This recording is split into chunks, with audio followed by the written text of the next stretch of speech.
We're back, actually, in our studio again, guys. No more remote. Welcome to episode 20 of The Only Playbook. I'm Sweetcar. Got Shovit. Good to see you guys where I can actually touch you. Yay! I know. Yeah. COVID. Pass that COVID. I missed you guys. I know. Yeah. It's weird. It was weird. Yeah, it was weird. It felt like I was in a different country or something. It felt like something was off when this, like, seeing you guys isn't part of the daily or weekly schedule. I think it was necessary, though. It was like a bye week. Yeah. You know, like you kind of like refresh now. Like yeah. I appreciate you guys more now. Yeah, like, so now we're just going to come back in strong and just kill it. Unless you're Tom Brady and then that doesn't happen. Oh, yeah. But, yeah. This is true. Yeah. Talk about getting a bye week and then just laying a dud, huh? Appreciate you guys joining us. Again, week 10 is officially over. Middle of the season. Teams that started hot are frauds. Team that started fraudulent, slowly coming back to life. Starting to see some improved defenses. That I think that's been like the biggest thing I've noticed. Teams we wrote off really early. Like, what the hell's wrong with them? Yeah, just complete night and day change. Yeah, for sure. This has been my favorite fantasy year, like probably ever. Just because there's no team that's undefeated right now. There's no team with one loss. You know, like anything goes. And and from a fantasy perspective, like this is what gets me going. Because like there's players in every team that could do something. You know, it's like the pages are more open for you to make decisions, like impactful decisions, because any team is capable of doing anything. So it's like it's more things to take care of. There's been more managing I feel like I've had to do, like especially 100%. like COVID related. Yeah. Like guys going out because of COVID and then the backup comes in and that's the reason that you win that week. Yeah, for sure. But if you think about it like this, like the more you're good at this, let's say like, you know, let's say you call yourself a good fantasy player, right? The more variables you have to deal with, the better you actually become. Yeah. Because if you're willing to spend time on this, right, and there's some average Joe not spending the time, he's looking at it from a 5-factor perspective. He's like touchdowns, yards, projections, rushing, his backup. Like that's basically all they look at, right? And then, but if you add this COVID, injuries, weather, and just all these other factors, you have more room to like manipulate. Yeah. And essentially, and then that just by default will probably put you at a better projection as far as winning goes. I like the weather one. That's a good one. That's something to look at. You never think about December's coming. Winter is coming. The most frustrating thing about exactly that is the fact that we tend to be the people that spend more than the average people. And then when I lose, like in my other league, when I lose to somebody that I know didn't do that, I'm fucking furious. Don't be furious. I look at it like a baseball standpoint, right? Like Hall of Famers bat 300. Yeah. They're right 3 out of 10 times, right? Just knowing that fact, I'm like, you know what? I got it wrong this week. I lost by 1 point. Fuck it. I'll get it next week. Yeah. So it's like, you just got to have a really short memory and just move on. Yeah, that's true. I'm in the playoffs in that league. I can't have a short-term memory in our league because I suck, but that just like as long as you make the playoffs, like that is right now literally I'm borderline. all that matters. I'm 8th. Yeah, you'll be fine. Just, I mean, you guys have so much faith in me. I feel so good, man. I mean, your team is always projected to score the most points every week. Yeah, so, talk about a team that just underperforms every fucking week. But that's what we talk about. That's literally exactly what the definition of this podcast is fantasy football in the NFL. So, again, appreciate you guys tuning in. Social media, thanks for all the support. Twitter, Instagram, TikTok. We obviously want to be as active as we can, more active as we progress. Things slowly starting to flow and move. So we appreciate all the support. Check out our YouTube videos. I know they're long, but we appreciate the like, the subscribe, the follow. Tell your friends. Anybody that likes football, I am very confident will enjoy us. So thank you so much for the support. As we always kick off our show, you were doing some doctor things this weekend. We put you on the spot to do doctor things during this podcast as well. So put your doctor hat on and enlighten us with the injury report. Okay. So Aaron Jones has an MCL sprain. We've seen a couple of these. Some players are gone for like 6 weeks. Some players have been gone for 3 weeks. And now this one's going to be on the lighter side of things. Aaron Jones, he has a mild MCL sprain, a grade 1. So that is usually 1 to 2 weeks. But you never know. You know, you don't know how he's going to rehab. You don't know if he's like genetically predisposed to like not healing as well as other people. So you always got to take a closer look at this. But 1 to 2 weeks. So they started working out Kerryon Johnson. I think he's visited like 5 teams this year. He's been working out for a lot of teams, but no one's accepting him. So that must suck. But they have A.J. Dillon. What do you guys think about A.J. Dillon? Dude, A.J. Dillon is officially unleashed. At least for 2 weeks, you're getting a full workload sample size. Yeah. I'm expecting like 20 plus fantasy points per week. I'm expecting best running back in football numbers. That's exactly what I'm expecting. Yeah, Eshaun has been playing AJ Dillon. This was the week he did that. Yeah, Eshaun with AJ Dillon and Aaron Jones like as your RB1, RB2, and because of the injury, AJ it worked Dillon, out for him. Yeah, it worked out for him. But he had 2 touchdowns. Mm-hmm. He looks like he's a good running back. I mean, this is probably super cold take, but he looks like Derrick Henry, but with catching abilities. Like, if you give him 40 carries, you are going to get Derrick Henry numbers. Like, I have no doubt. This guy's good. This guy's really good. He's untackleable. He's shifty for a big guy. He breaks, his, like, average yards after contact is, like, on one of the higher ends in the league. And he catches balls. Yeah, he's got great hands for somebody who's with that size. Like, and having Aaron Rodgers and having no one to take those touches from you for the time being, how is this not the best running back in football? He's every week. He's just literally a must start for at least the next 2 weeks. Right. So if you're desperate, if you're losing, you're gonna lose. You're not gonna make the playoffs. If you lose this week, I'm trading for AJ Dillon. I don't care who they're playing. Mm-hmm. It's Minnesota Vikings. Yeah. So I mean, nothing to be scared of from a running standpoint. So I mean, if you need a win really badly, and he's still a fairly, he's not really a high commodity, so no one's, they're willing to trade lower end stuff for him. The numbers are 59.5% on ESPN and 71% on Yahoo. So if you have ESPN, I mean, 40%. There's still a possibility he might be available. In waivers. Yeah. You need to. He's the number one waiver claim this week. If he's on waivers, no questions asked. Yeah. I did the same thing with Dillon for a long time. Yeah. I did with McNichols, right? I picking always, up, dropping. Every Saturday, I picked up McNichols from week 1 to week 7, and I dropped him. Picked him up, dropped him. Picked him up, dropped him. And I did the same thing with AJ Dillon. Picked him up, dropped him, picked him up, dropped him, and then it just so happens the week I drop him, he's just someone else takes it. But what are you going to do? But anyways, that's the Packers running back situation right now. And we have Cordero Patterson, maybe the surprise MVP in fantasy so far, the biggest surprise at least for sure. Patterson had I think it was a high ankle sprain, which is no joke. That is the worst kind of ankle sprain you can have, right? And he was taken out of the game. He didn't come back because it's bad. High ankle sprains suck. And he was projected by, I do my research Sunday night and Monday, waking up and checking all the injuries.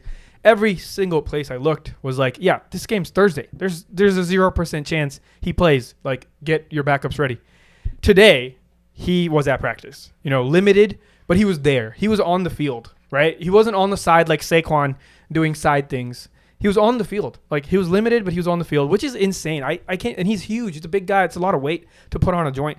So I don't know. I can't, I would be lying to you if I told you this is, if I knew how this was going to play out.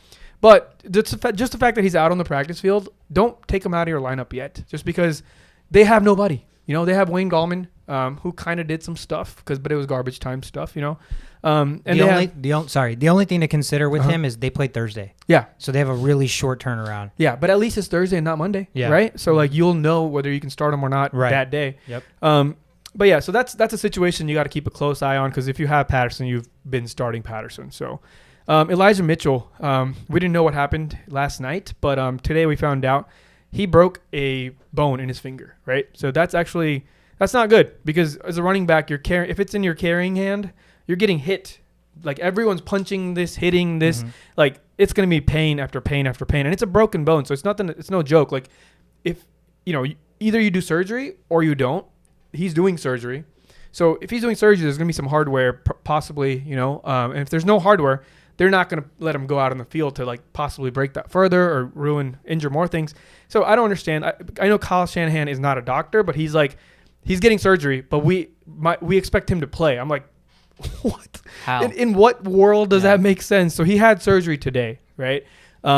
I don't know. I don't know. If it's on his other hand, I don't even know which hand it's on. So if it's on his other hand, I guess you can kind of splint 2 fingers and kind of make them into 1 finger. Right. But isn't it swollen when you get a surgery? I mean, you're doing some cutting. Of course. From a medical standpoint, if there was no football here, I am not letting that guy do anything for 6 weeks minimum. Just letting him completely heal. Why risk the rest of your life having a messed up finger? So yeah, but if it's the only thing is if it's on his ball carrying hand, I doubt he's gonna play.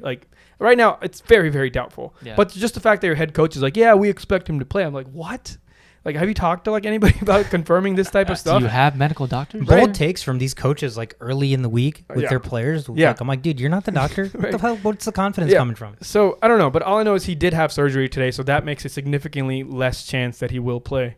And if he does not play, Wilson immediately becomes an RB1 because they're on a very, very, very, very hard run-first offense. Yep. So, yeah, I mean, Wilson, if he's also available, this is a must pick up and at least stash just for funsies, because if Elijah Mitchell doesn't play, which he shouldn't, Wilson's a must start. Damian Harris, he's back for walkthroughs. He had a concussion, so he's good to go now. So that'll probably take some Ramondre stuff away. But if I was the Patriots, I am giving Ramondre the ball every chance I get. So check this out. I saw a stat today that said Ramondre Stevenson got more receiving targets this most recent game than Damian Harris has had since high school, college, and NFL combined. What? That's incredible. 5 targets. So Damian Harris just clearly is not a pass catching back. No. Ever. No. He's Ever. never been. They Ever. never taught him, How hey, to sometimes catch. you're going to have to swing out and catch the ball. No, I'm just a running back. No. Do you hear the word? It's called running back. I only run with the ball. Yeah. You going to pay more? You going to pay me more? You think I'm Cordell Patterson? But yeah, I thought that was insane. That's insane. Yeah. They don't even check down to him. That- Like they're like, oh, it's better to just throw it away than, He than to give it to Mac that guy. Jones sees him, and he's like, oh, that's the guy that's only got like 4 passes ever. Oh, I got to go to it's this in his guy. contract that he can't catch passes. Whoops. What the hell? But yeah, so yeah, I found that to be insane. And then somebody else on Twitter was like, it said middle school, high school, and college. And then somebody was like, did you check his 7th grade? Because some places look 7th grade as elementary school. So I thought it was funny. But yeah, so that's the situation there. It just got a little murkier for Ramondre owners. Saquon is leaning towards playing. It's always nice to see like a player like that come back. Just get back. Play well. Yeah, because they look pretty good. I mean, Giants are really bad, but like they move the ball sometimes. They try hard. Yeah, and you can't say that about every team. Right. Right. You really can't. You can't. And CEH has a chance to play, which sucks because Damian Williams is doing fantastic. Daryl Williams is doing fantastic. Killing it. And he caught 10 passes, right? Yeah. That's insane because he mossed somebody. Yeah. Yeah, one of the better mosses I've seen, and then add the fact that it's a running back, and you're like, what the fuck? Yeah, that wasn't part of the plan. No. Apparently, did you see the post game interview? No. So they interviewed Patrick Mahomes, and he was like running out there. He rolled left, and he did not expect Daryl Williams to be that far down in the field. And he's like, well, he always tells me he's a catching wide receiver, catching running back, and I never get to see that from him. And we joke around about it all the time. So I was like, you know what? Let's see what you got.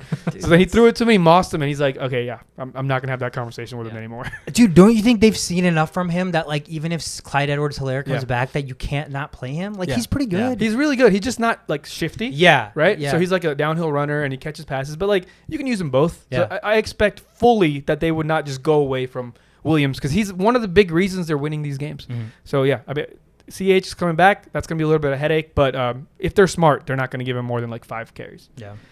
So Baker Mayfield, I think he has like one extremity left. It's his throwing arm. So he's like, all right, at least I got my throwing arm. My knee's fucked up on both sides. I got my left shoulder's messed up, but at least I can throw. You're playing so bad. Just stop playing. Yeah, you're hurting the team at this point. Right. Like, why aren't you just letting a reputable backup play? So Case Keenum. Yeah, I mean he can do it. He can throw passes. So yeah, I mean, but it looks like he's still gonna play. I think this is like basically a tryout session for him for the rest of for a new contract. Exactly. Because if he doesn't perform well this, dude, I don't extend him personally. No way. That's a topic for another time. But I definitely don't extend him. No, definitely not. But yeah, and then Russell Wilson's finger. I had mentioned he has hardware and it's cold as hell. Like that's just stiff. So even if he wanted to bend it, like his finger is not gonna bend. So that I don't know if that played a role or what. It definitely looked like it did. Yeah, he played terrible. That was the worst quarterback play outside of Mason Rudolph that week, in my opinion. Mm-hmm. Like he was throwing picks. He doesn't throw picks. Like, yeah, and like you could just it was just weird. Like the throwing motion and the way the ball was coming off his hand wasn't fluid. Like sometimes it looked like he was pushing the ball harder because I think he just wasn't putting enough stress from that finger. So he was like using his arm to generate the torque or the throwing motion. But yeah, dude, he was like behind on a lot of throws, and Russell's like one of the most accurate quarterbacks ever. Right. So it's just not Russ. Yeah, even his deep bombs to Lockett, I was like, I have not seen that in years. Yeah. Like, how did you miss that? But yeah, so I mean, I'm sure that'll improve over time, and I'm sure they're not going to play in like Green Bay every single time. So, for that being said, and then Rodgers, he came up on the injury report today with a toe injury, which should be nothing. I think he just kind of played bad, and he's just like smoke screens for a divisional game coming up. But my toe though. Yeah, so I think that's what it is. He needs an alibi, and toes his alibi. Yeah, dude, because believe it or not, the Vikings have Rodgers' number. Yeah, like, Zimmer plays well. He does. He does.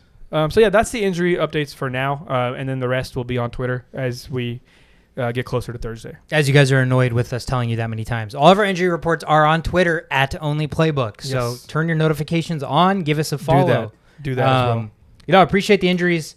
That's important to know, obviously, heading into waiver claims tonight at 4 a.m. or 3 a.m. or whatever.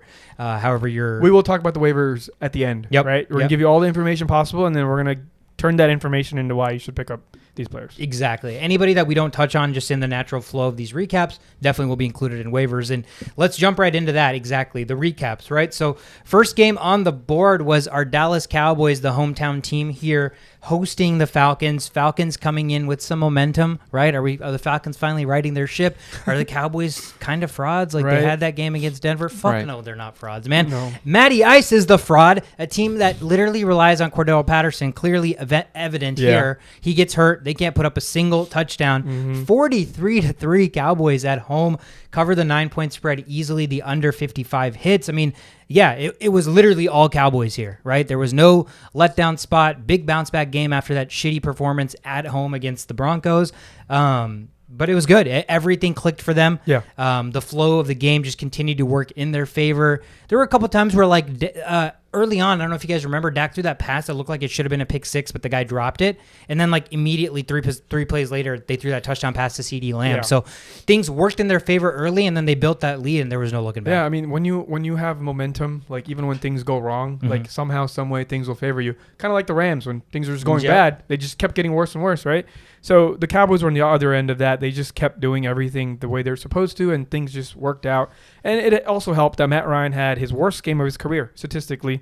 He had a 21.4 passer rating. That's the lowest he's had in his 14-year career. So that was by far his worst game. But yeah, the Cowboys they did so well. Yeah, it was one of those things where, like, Dan Quinn, he was the coach for the Falcons. Now he's the defensive coordinator. Probably has a little bit of vengeance and a reason to, give it to them as far as the game goes. But yeah, no, Falcons played really bad and the Cowboys played really well. I mean, that's really what it boils down to. We've talked about the Falcons I think they're a better team than what we saw against the Cowboys. But they just didn't execute. And it's been like one of those on and off situations. Yeah. But the crazy thing about it is with all this being said, they still are close in that division, right? With the Saints losing, the Tampa Bay Buccaneers losing. They are last, but they're only 2 games behind the Buccaneers. So not all done here for the Falcons. They can definitely bounce back. But the storyline is, all the Cowboys players, CeeDee Lamb, 2 touchdowns. Zeke had 2 touchdowns. Yeah, so that stat right there, that's the first time in Cowboys history that multiple players have scored multiple touchdowns in one half.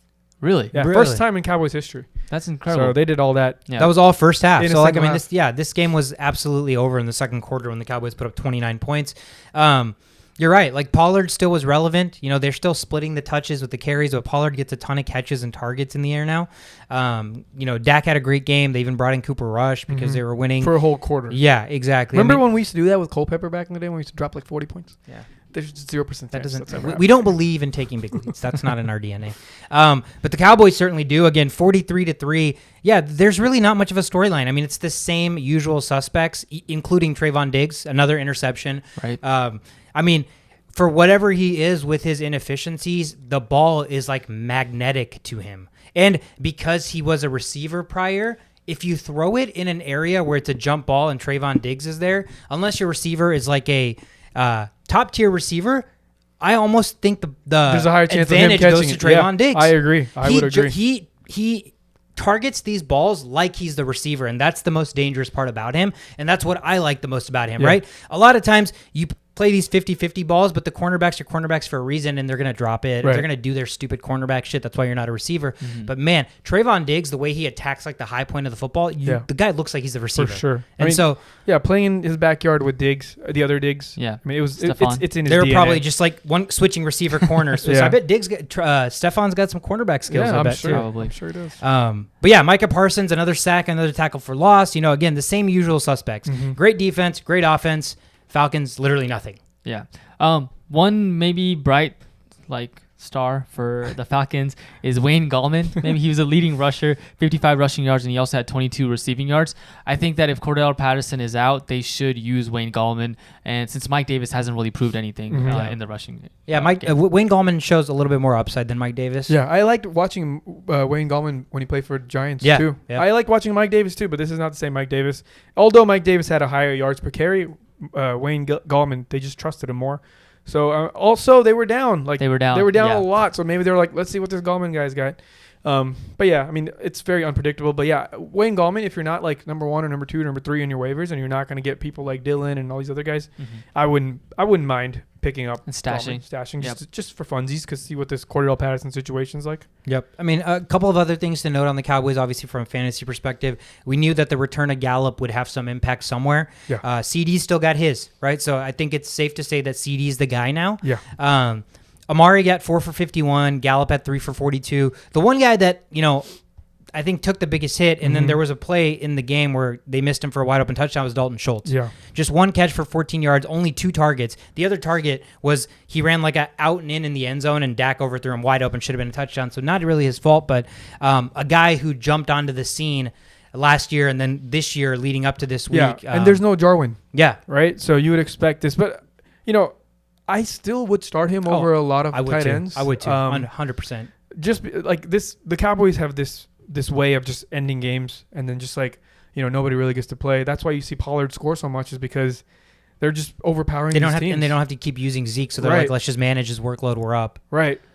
So I mean, I wouldn't be too worried about the Schultz situation, but definitely they love Gallup, and I think who takes the biggest hit from this is Cooper. Yeah. Cooper's going to take this hit because Gallup can do those things Cooper has been doing, those toe tapping at the sideline, all that good stuff. Gallup can do it all. For me, it's the fact that because Gallup is in, I think Schultz also takes the big hit. And we see that right now because the formation changes, right? You have 3 receivers, and before it was like 2 receivers, Cooper, CD, and then Schultz. So I think because of that, you're just going to have less opportunities for Schultz to kind of be involved in the game. He shouldn't leave the game very much because he is the tight end, right? Like, you still need a tight end in the gameplay. But yeah, you're right. I mean, just adding Gallup, people forgot how good he was. Yep. I wrote him for so long, like 2 years ago.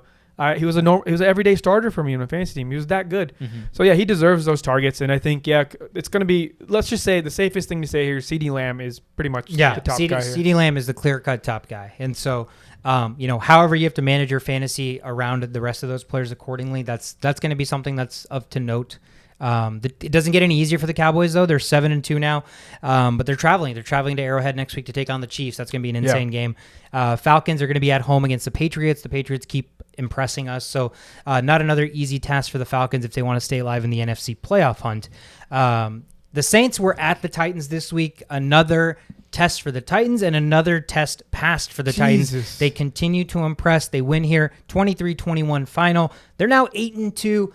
Saints are 5-4. Saints do cover the 3-point dog spread. The over-under actually pushes right at 44. And I mean, after starting out 2-2, guys, the Titans are 6 wins in a row, and this is the teams, right? The Jags, they suck. But then you have the Bills, the Chiefs, the Colts, the Rams, and the Saints. Those are playoff teams. Those are all, outside of maybe the Buccaneers, those are all literally like the top teams in both conferences. So the Titans literally don't have anything left to prove at this point. If they are who they are right here at this level of consistency and sustaining the success, like, how are they not the best team right now? Well, they have the easiest schedule moving forward as well. They basically had an early, heavy schedule, and they murdered it. Yep. So now they deserve to have this easy schedule, but that just kind of scares me a little bit for playoff purposes because they're getting so used to like having these easy wins, and then boom, like it could get bad. But Derrick Henry may come back at that point, and they're going to fix all these weird situations. Like A.J. Brown's kind of just like having a mental, I don't know what's going on. He probably didn't read the playbook or something too. I don't know. He's just having a really tough time. But they're figuring out ways to win, dude. They're figuring out ways to win that don't really – there's no blueprint for how they're winning. Everybody assumed Derrick Henry goes down. He's the focal point of the offense. Are they going to struggle? But they're still getting the job done. Yeah, and I think it's only going to get better. Like, Tannehill is going to be startable here in fantasy moving forward because of this easy schedule they have coming up. So, and there's a lot of bye weeks for a lot of studs coming up too. So Tannehill might be a quick little pickup to just start for your bye week. Yeah. So I look at this game and I think that the Titans kind of lucked out in this game. Yeah. There was a pass interference call. I mean, not a roughing the passer call, where the defender tackles Tannehill after he threw it, and it was a kind of like a sus call. Yep. Kind of been the sort of theme of this whole season. All these weird referee calls kind of influencing game. And then in the beginning of the third quarter, where there was a fumble on the kickoff return, that kind of made the score be 20-6. Yeah, made it difficult. But Simeon did what he needed to do to kind of get the score close again. So I think that like in different circumstances, the Titans may not come out as winners of this game. They definitely found ways to win the game, but they just that's the difference though, right? That's the difference. Like they've been lucky for 6 games in a row. Like they outpowered a couple of teams, but you sneak out victories against playoff teams. I mean, what more can you ask for? Right? Yeah. It's like that's what happens in the playoffs,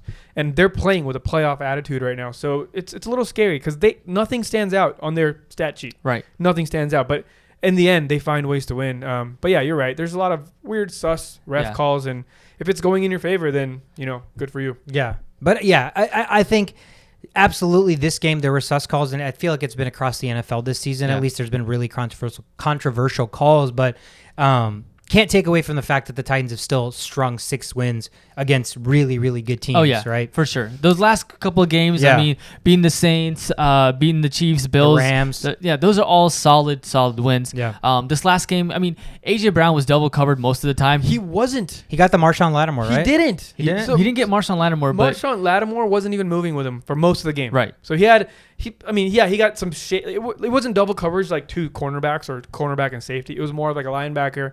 And so they were basically killing out the inside, low game. Underneath stuff. Yeah. So they just eliminated that completely. And I'm just sitting there pulling my hair out. Like, you're supposed to be one of the best receivers in football, and you can't do this. So it was very, very frustrating.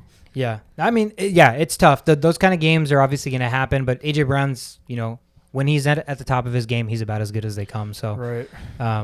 Especially with no Derrick Henry, I mean, it's a blip in the radar. It should happen. With the easy schedule coming up, everything favors good stuff happening. But, we'll see. And he's always hurt as well, so got to keep that into consideration. Yeah. Credit to the Saints. Credit to Trevor Siemian. Again, he's an afterthought. He's not the future, but he himself ended up having a decent game, 298 yards to the air, 2 touchdowns, protected the football, right? No fumbles, no interceptions. And, what more can you ask for from a quarterback like that? So kept them in the game. And Mark Ingram was a big story here with no Kamara.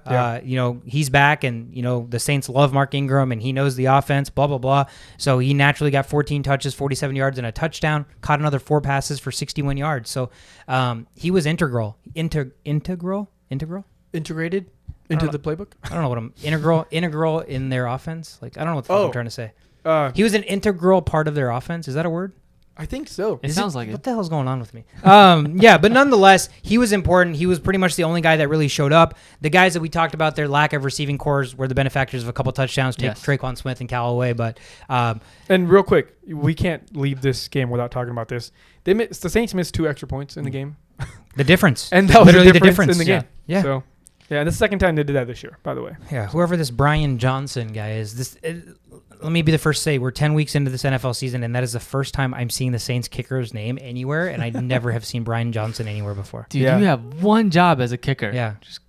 Just make it. Yeah, 1 point. And it's not even field goals. Those are extra points. Yeah. Oh my God. God, man, that's pathetic. So the Titans, again, now are 8-2. Finally, the schedule eases for them, but are they going to take their foot off the gas? Who knows? They're at home to the Texans next week.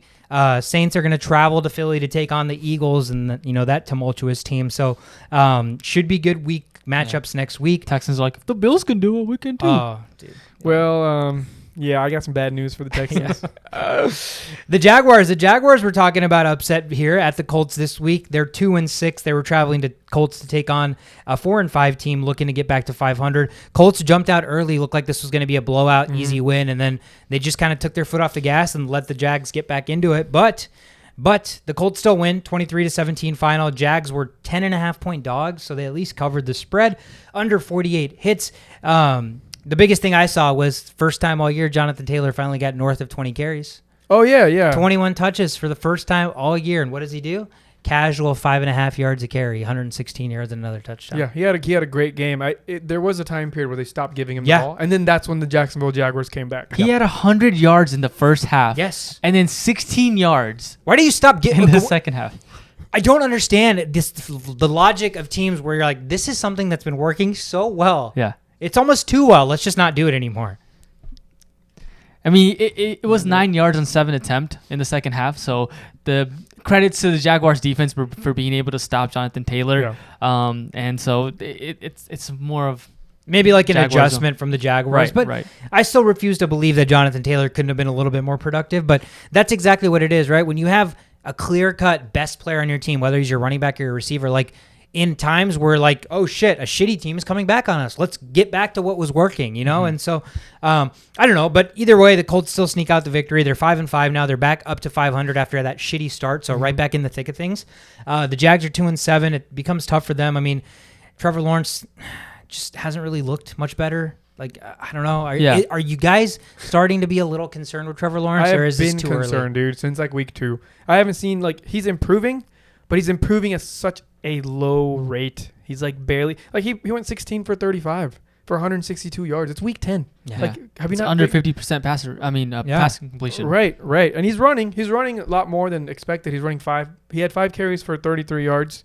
So he's trying. It's just like that team's really bad. That team's just really bad. On offense, it's really bad. On defense, you saw kind of good signs on the second half. Mm-hmm. But the like James Robinson, 12 carries, 57 yards and a touchdown. So the good signs there. But outside of that, you know, the receiving core is just not there. You have Marvin Jones. You have Laviska Shenault should be dropped. You have literally Laquan Treadwell as your receiver. Like, what the fuck are you doing? Laquan Treadwell and Tavon Austin, 2 like guys that nobody really wants. Yeah, third stringers last year on all teams. Their best receiver is literally Dan Arnold. He's actually really good. Like that guy's really good. Dan Arnold should. I mean, if you're struggling at the tight end spot and you're getting like 1 point, 2 point, 3 point, Dan Arnold will get you 6 points, right? So like at least you have a nice little floor there with Dan Arnold. He is literally their best player. Yeah. On passing downs after Marvin Jones, but it's easy to shut out Marvin Jones when you're the opposing team because you're like, I don't have to worry about Laquan Treadwell and Laviska Shenault and Tavon Austin, you know. So they just focus on stopping Marvin Jones and it works. It's tough. I mean, they're just in a disarray like that. We don't know if Urban Meyer's the answer. Trevor Lawrence doesn't have the best supporting cast around him. The defensive line's decent, but outside of that, like they're kind of whatever. So I don't know. It's tough because he was literally like donned as like the next best, you know, great quarterback, Andrew Luck, whatever, Peyton Manning, blah, blah, blah. And I personally never thought that he was to that level, but I certainly also think that he's way better than like what we're seeing 9 games in. For sure. Again, the Jags are just another franchise where, like, tell me the last quarterback that went there and actually succeeded. Mark Brunell. Yeah, and that was a while ago. That was NFL Fever 2000. Yeah, I love that game. I was going to say Blake Bortles, but he didn't really succeed there either. Byron Leftwich, barely. You know, like there's guys who are like, you know their name, you know, David Garrard or whatever. Yeah. Like, they're just randos, but nobody ever has excelled there. And it's just like, Urban Meyer, like you got this quarterback, and then you also brought in like somebody who you don't even really know if he's an NFL head coach. Mm-hmm. So again, situationally, it sucks for him, but I don't know. They got to find some answers. They got to surround him with some talent, some weapons, somebody he can actually like trust and throw the ball to. But the Colts again get the job done. They're at the Bills next week, so it's not going to get easy for them. They just got to 500. Now they got to travel to Buffalo. Mm-hmm. The Jags are taking on the 49ers, who just put on a romping on Monday night last night, so it doesn't get any easier for them as well. Any other fantasy notes? Michael Pittman had 5 for 71 here. He's obviously their clear-cut number 1. He would have probably done a little better if they didn't take such a demanding lead early on. Yep. And then he kind of made up his points later on. Yeah, so. I mean, 571 on 5 targets, right? So everything that was thrown his way, he caught. Right. And then you had Jonathan Taylor do his thing, and Carson Wentz, whatever, like no touchdowns, no interceptions, but he had a couple of really, like every game, Carson Wentz does a couple of things where like that's Carson Wentz. Right. Did you see that little flick? Oh yeah, and then there was one left-handed throw, and then there was one shovel pass like 9 yards, like a 9-yard shovel pass. Yeah, I don't know what that was either. I'm like, you couldn't have done that. Like you went that way, and so I don't know. Carson will be Carson, I guess, but there was I can't remember who he threw it to, but he did that and put the guy that he threw it to in a situation to get decked as well. And I'm like, okay, Carson, like we know you like to put yourself in situations to get hurt, but don't be throwing the ball to other people and put them in situations to get hurt. Bill's character. Yeah, he's like, oh yeah, camaraderie, man. We both get hurt together. No, bro, that's not how it works. So they pick up the victory. So 5-5, back to 500. So at least, you know, in contention in a longer season. The Browns traveled to New England to take on the Patriots in a game that I thought the Browns were actually going to win outright. Boy, was I fucking wrong. 45-7, the Patriots at home absolutely destroyed the Browns. They were only 2.5-point favorites, and they covered that pretty easily, and they literally pushed the over themselves with 45 points, so the over hit at 45. Mac Jones is officially entered Rookie of the Year conversations. He is officially leading Rookie of the Year conversations. Yeah, I would at this point. It's a quarterback league, dude. Like, there's a lot of responsibility when you're the quarterback, right? You have to manage like 10 other guys on the field. It's a lot of responsibility versus a receiver who just runs routes and catches balls. Yeah. It's a lot I still easier. don't put him in front of Najee Harris though. Najee Harris has been getting everything, and not only is he like the offensive line is giving him holes. No, he's like making plays, breaking tackles to like. Yeah, but his yards per carry is pretty bad. It's like not even anywhere near the top. It's actually one of the worst yards per carry. So he's getting the volume. He's getting those hard fought first downs. Mm-hmm. But Mac Jones is winning games. Like, he's winning games by himself. Like, he does not look like a rookie. Yeah. Neither does Najee Harris, and it's close. I get that, but I think by the time at the end of the year goes, like, you guys might not be a playoff team at that point. I don't know. Mm-hmm. I don't know. There's a lot of football to be played, but Mac Jones does not look like intimidated by anything thrown to him. Like, let me just say one thing about Mac Jones. So he's understanding the roles of his players. I think it took him 10 weeks to understand different players' roles. Like, he knows Hunter Henry is the red zone guy, right? He just finds him somehow. He knows his running backs. Like, he knows what Bourne likes. He's figuring all this out. And when Myers was gone, Myers got a touchdown because if he was there, he knew Myers' role and he sticks with that role. So he's very like methodical. He is a system quarterback, right? That's what system quarterbacks do. They understand these roles and they stick to it, and they do really well at doing that one thing. So I think he's getting better. So I think, that's all I really wanted to say about Mac Jones. He's like, you can see this like development. He's figuring out everybody's roles and he's perfecting everybody, not just himself, but like everybody looks better as he gets better. Mm-hmm.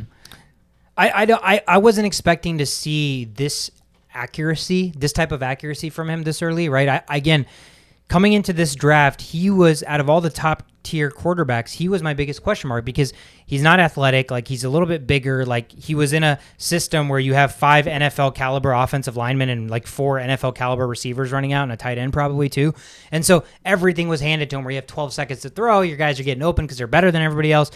And then he's put in a situation where we've seen literally last year, a former MVP in Cam Newton struggle, like could not succeed, right? He was god-awful, looked the worst he's ever looked.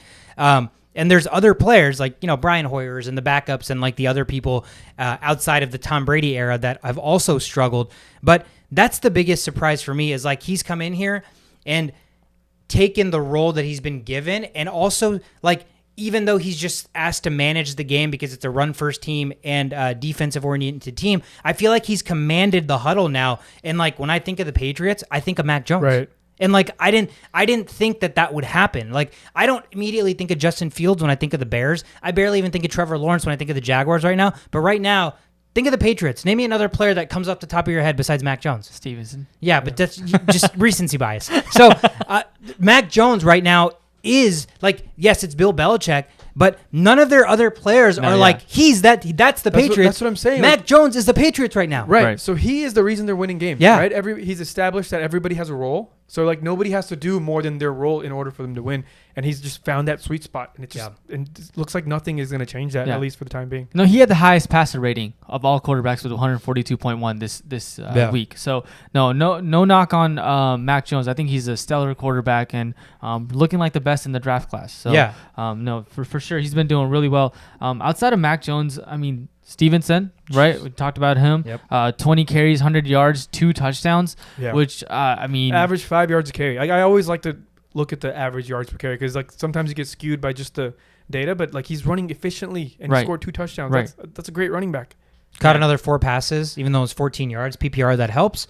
And like the biggest thing with Ramondre Stevenson now is like he almost seems too talented to be a backup, held back. Right. Yeah. But I've also honestly liked what I've seen from Damian Harris. Yeah. And so now they have a 3-headed, almost like young core or nucleus that they can be like, hey, let's build a fucking team around Mac Jones, Ramondre Stevenson, and Damian Harris. Let's make some protein. It seems like the Patriots always have something like that, though, right? Like they've got James White, Burkhead, and then some other guy. Like this is like the Patriots formula. But I think this is the best we've seen in a long time. Yeah. Those guys are like journeymen. They come to the Patriots, they play well. They go anywhere else, and they're nobodies. Like Rex Burkhead's a nobody right now, right? He was only relevant for the Patriots. James White, Sony Michel, they leave the Patriots and they get paid because they looked good with Tom Brady, and then they're like not really anything. But I agree. Both those guys, Harris and Stevenson, they're not journeymen. They're both really young, and they're showing talent outside of like we're going to dump you the ball off because it's Tom Brady and he's just getting the ball right to you on these yards. They're making plays happen. So, I don't know. I'm excited about this Patriots team. They're 6-4 now. They're 6-4 with only being 2-4 at home. Yeah, remember that whole home thing? Yeah, I mean, dude, listen to this, okay? Listen how bad. What's his name? Bill Belichick has how much power he has over just the Browns in general. So he's 8-2 versus the Browns as a Patriots head coach. He's 6-0 at home, right? So knowing that, it was like I think I mentioned something last week. It's a team like the Browns, just a poor franchise coming into town against probably the best coach of all time. Yeah. Like this dude had this just marked, and he knew this was going to be a win. And also, the Patriots are 134-8 when scoring over 30 points in Bill Belichick era. That's the highest winning percentage in just in that span, period. Like you're winning 134 games and losing 8 games. Like the Browns had a very, very tough hill to climb here. Yeah. And they played so poorly. Baker Mayfield played terrible. 11 of 21, 73 yards and 1 touchdown. Like if you're a running back and you have 11 carries, 73 yards, 1 touchdown, that's really good. Quarterback wise, terrible. 3.5 yards per completion. Right. Case Keenum played pretty well though, but that was later. Yeah, just short span. The only bright spot on the Browns was Dearness Johnson. Yeah. Outside all the craziness, early, Dearness Johnson looked amazing. So I was like, okay, the Browns have found their recipe, right? What was it? Was it not Browns 7-0 or at least Browns 7-7 earlier? Yeah, it was Browns 7-0. It was Browns 7-0. Great drive to Austin Hooper. Dearness Johnson caught the ball a couple times, ran the ball, looked good. I'm like, okay, Browns are playing Browns football. Obviously, Ernest Johnson hasn't missed a beat with the other running backs, and then literally they went away from that. Yeah. No, it was incredible. The Patriots just played so well. The most impressive thing to me was 2 back-to-back. I think it was a 99-yard drive, and the other one was 90+. I forget what the exact number is. But to be able 92, is that it? Mm-hmm. To be able to score a touchdown when you're in the 1-yard line of the opposing team and then the 8-yard line, I mean, you've got it going, definitely. The Browns, we thought their defense was going to step up, was going to show up and be able to stop stop Mac Jones and company, and they just weren't able to do it. So it wasn't just a back-to-back, right? So they had 4 over 90-yard drives. So they had a 93-yard drive for a touchdown. Yep. They had a 99-yard drive for a touchdown. Yep. They had a 92-yard drive for a touchdown, and then they had a 90-yard drive for a touchdown. That's incredible. That's absolutely incredible. Yeah. They also had an 83-yard drive. Yeah. So they were literally just sustaining drives. Let's see. The time of possession, 34-25, right? So these insane drives, converting third downs. They were 7 of 9 on third down. Wow. Dude, that's, to me, third down efficiency most times is a credit to the quarterback because far often than not, you're throwing the ball on third down, right? Mm-hmm. Unless you're like the Vikings or some shit. But far often than not, you're throwing the ball on third down, so you have to complete these passes. They have to get beyond the sticks, right? You're not just dumping off.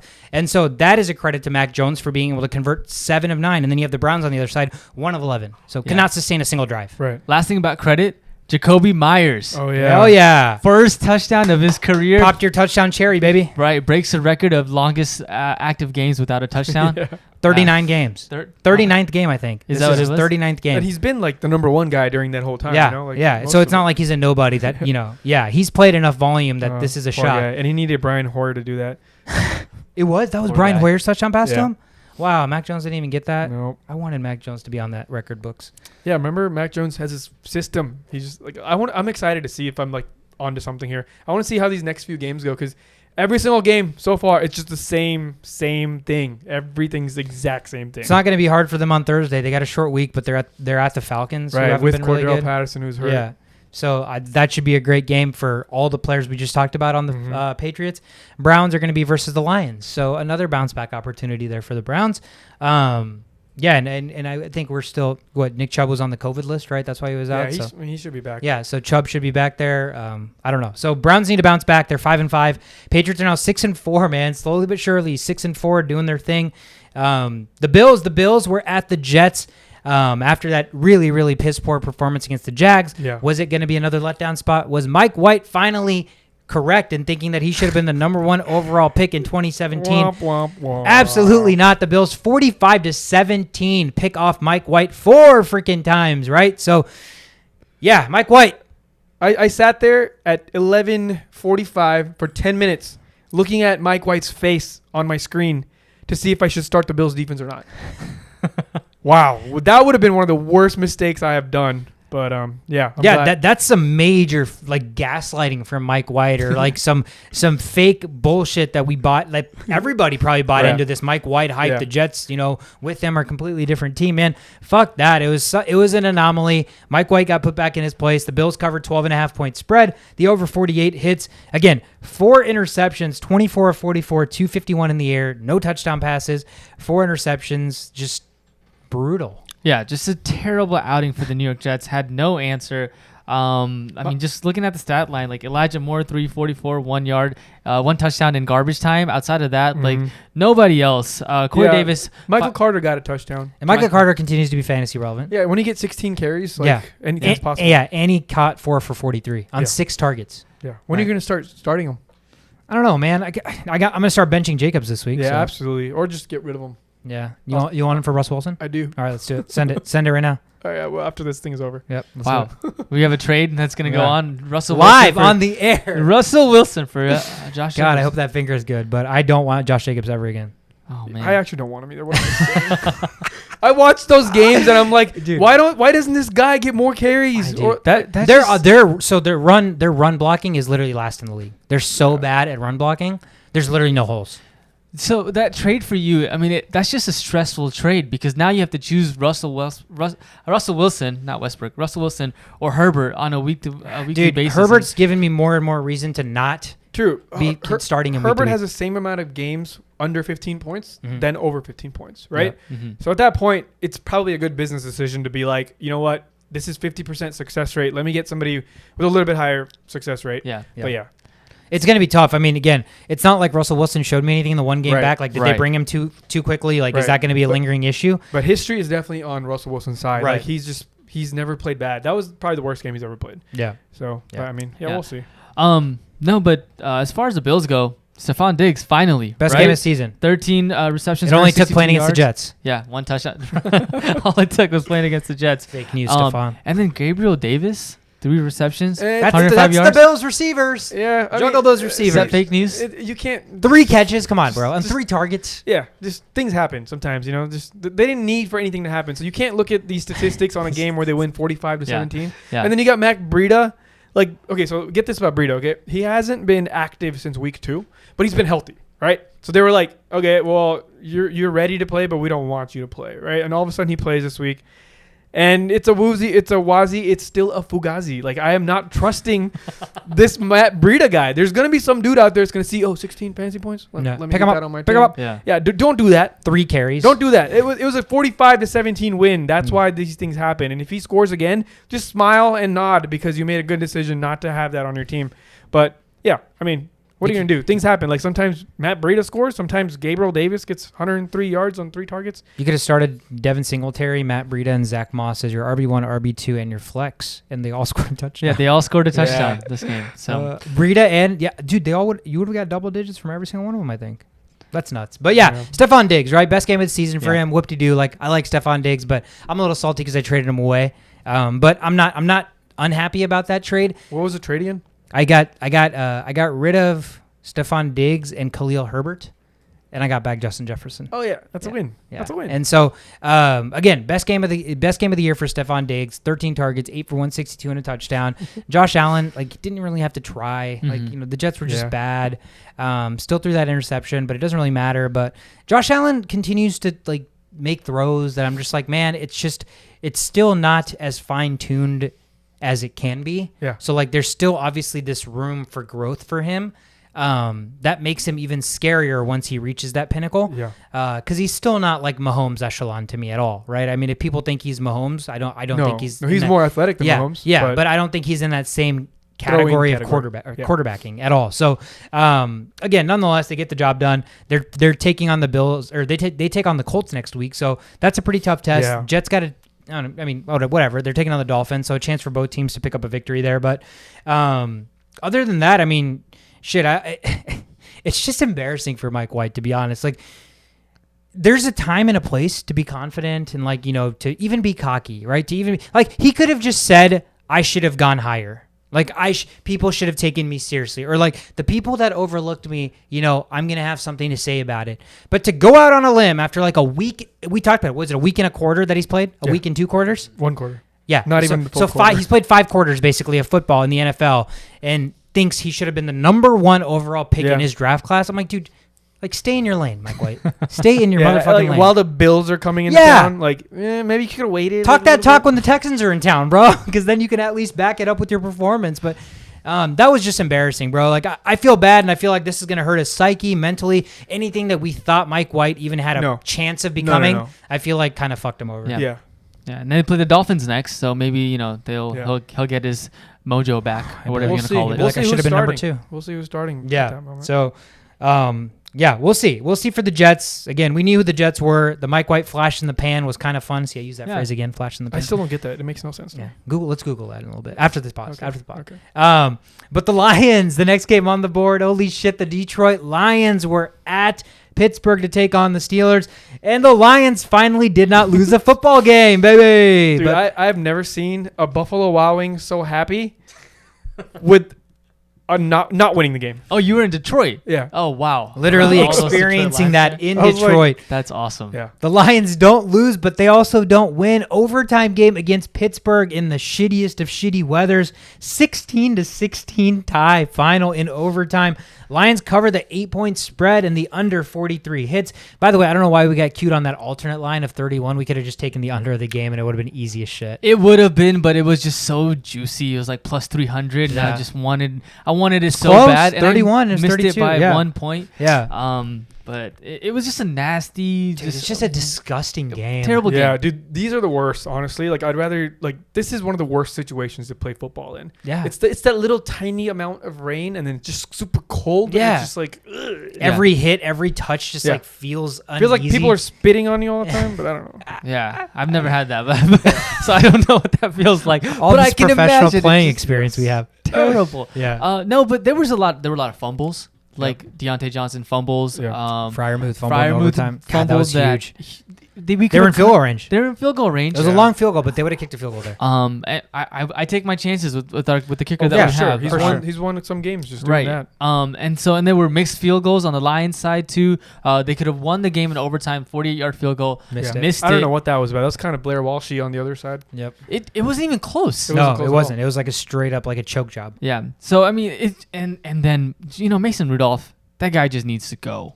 He just needs to go. Yeah, I'm glad we've already seen enough playing time from Mason Rudolph that you're back on board with Mason Rudolph is not an NFL quarterback. There's just slants and curls that you think that he there was a curl in the end zone. I forgot who. Yeah, it was. It was a.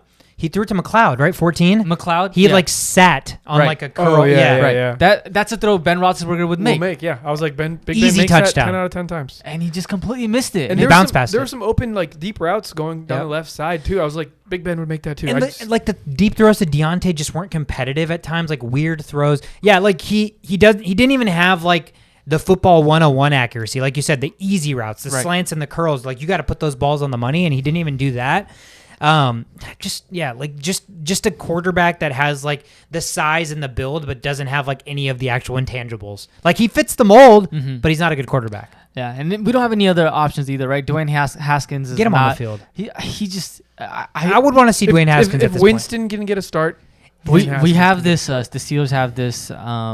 Reporter, her name is Aditi something. I don't know. Brown reporter. Shout out Aditi. Yeah. Shout out to brown people. So she was tweeting Dwayne Haskins on the sideline throwing some balls, looking at his phone, and he's just not that kind of. He's not even in the football game. Right. Oh my! If I was a coach, I would just tell him to leave. Why he should be cut? He's literally on his phone during a football game. Oh, that pisses me. I hate when I'm watching a movie. Or at least during the pregame warm-ups and not really trying and because he's the next guy in line, right? Mason Rudolph is hurt. Yeah. He's the one that takes in, and then.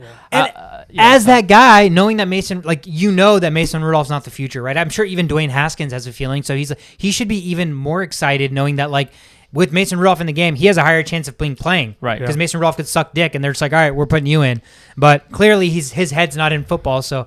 But, I mean, outside of the quarterback situation, Najee Harris did well. 26 carries, 105 yards. Yep. The receivers got theirs, whoever was available at least. Ray McLeod is kind of a nice little surprise there. 12 targets. I was expecting James Washington gets no love, and it's pissing me off. He got a touchdown. He did get a touchdown. But all the throws that were going to him were so uncatchable. Yeah, like he had no chance at a lot of them. Right. True. And then, even Ebron got some sighting today.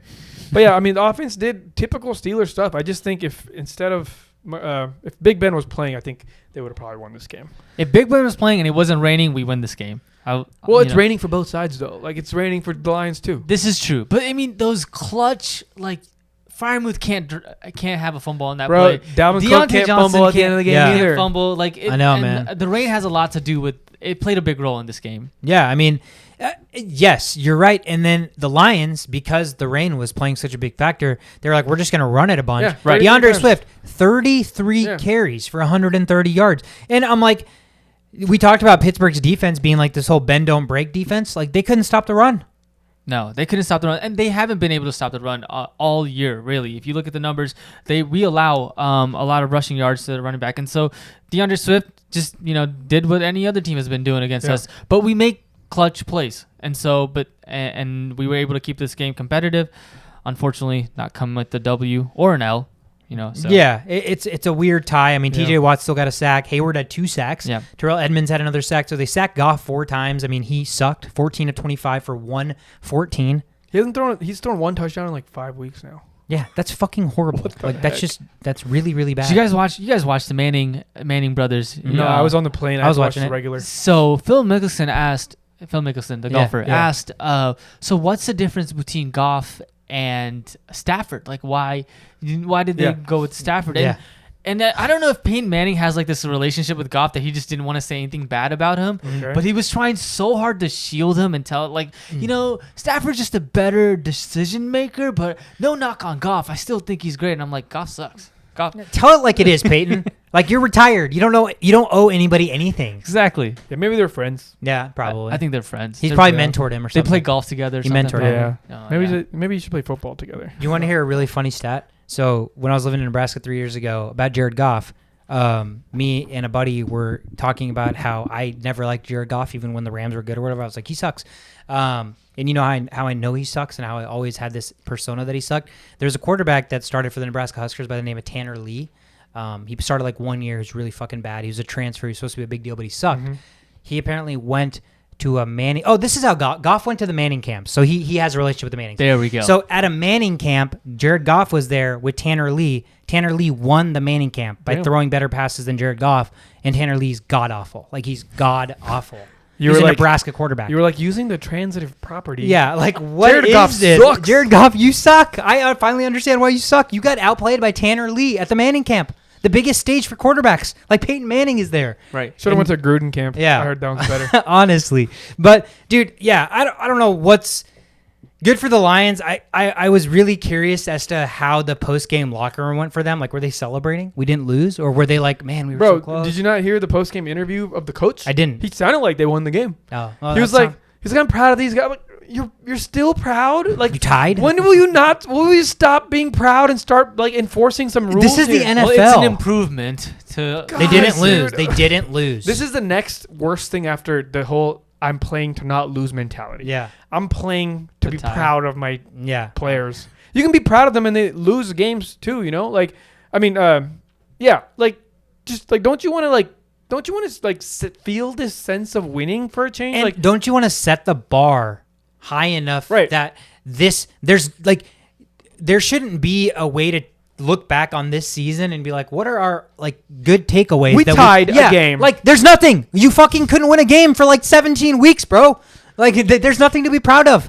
Like, you want to be able to build into something, and right now they're building to nothing because they haven't won a game. Sure, they tied, but that's still not a win. You're not winning a football game. Like, theoretically, yes, this is an improvement. But like when you're on stage, people are asking you, how you feeling right now?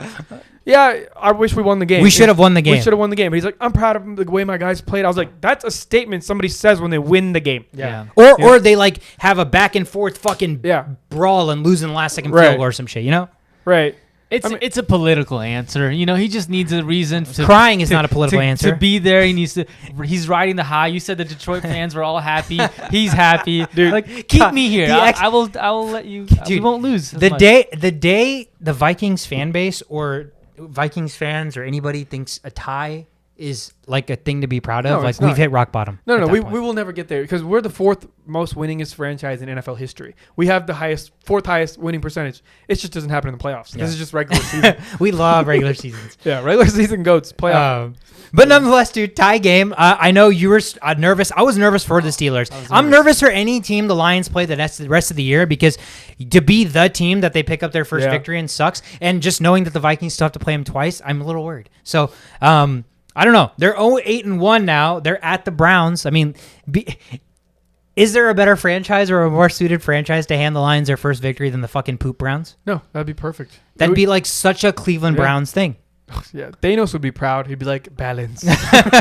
He's like, order is restored. But they're at the Browns. The Steelers don't have it easy. They're traveling to LA to take on the Chargers next week. Steelers are still 5-3-1 now, though. So, still 2 games above 500. Right.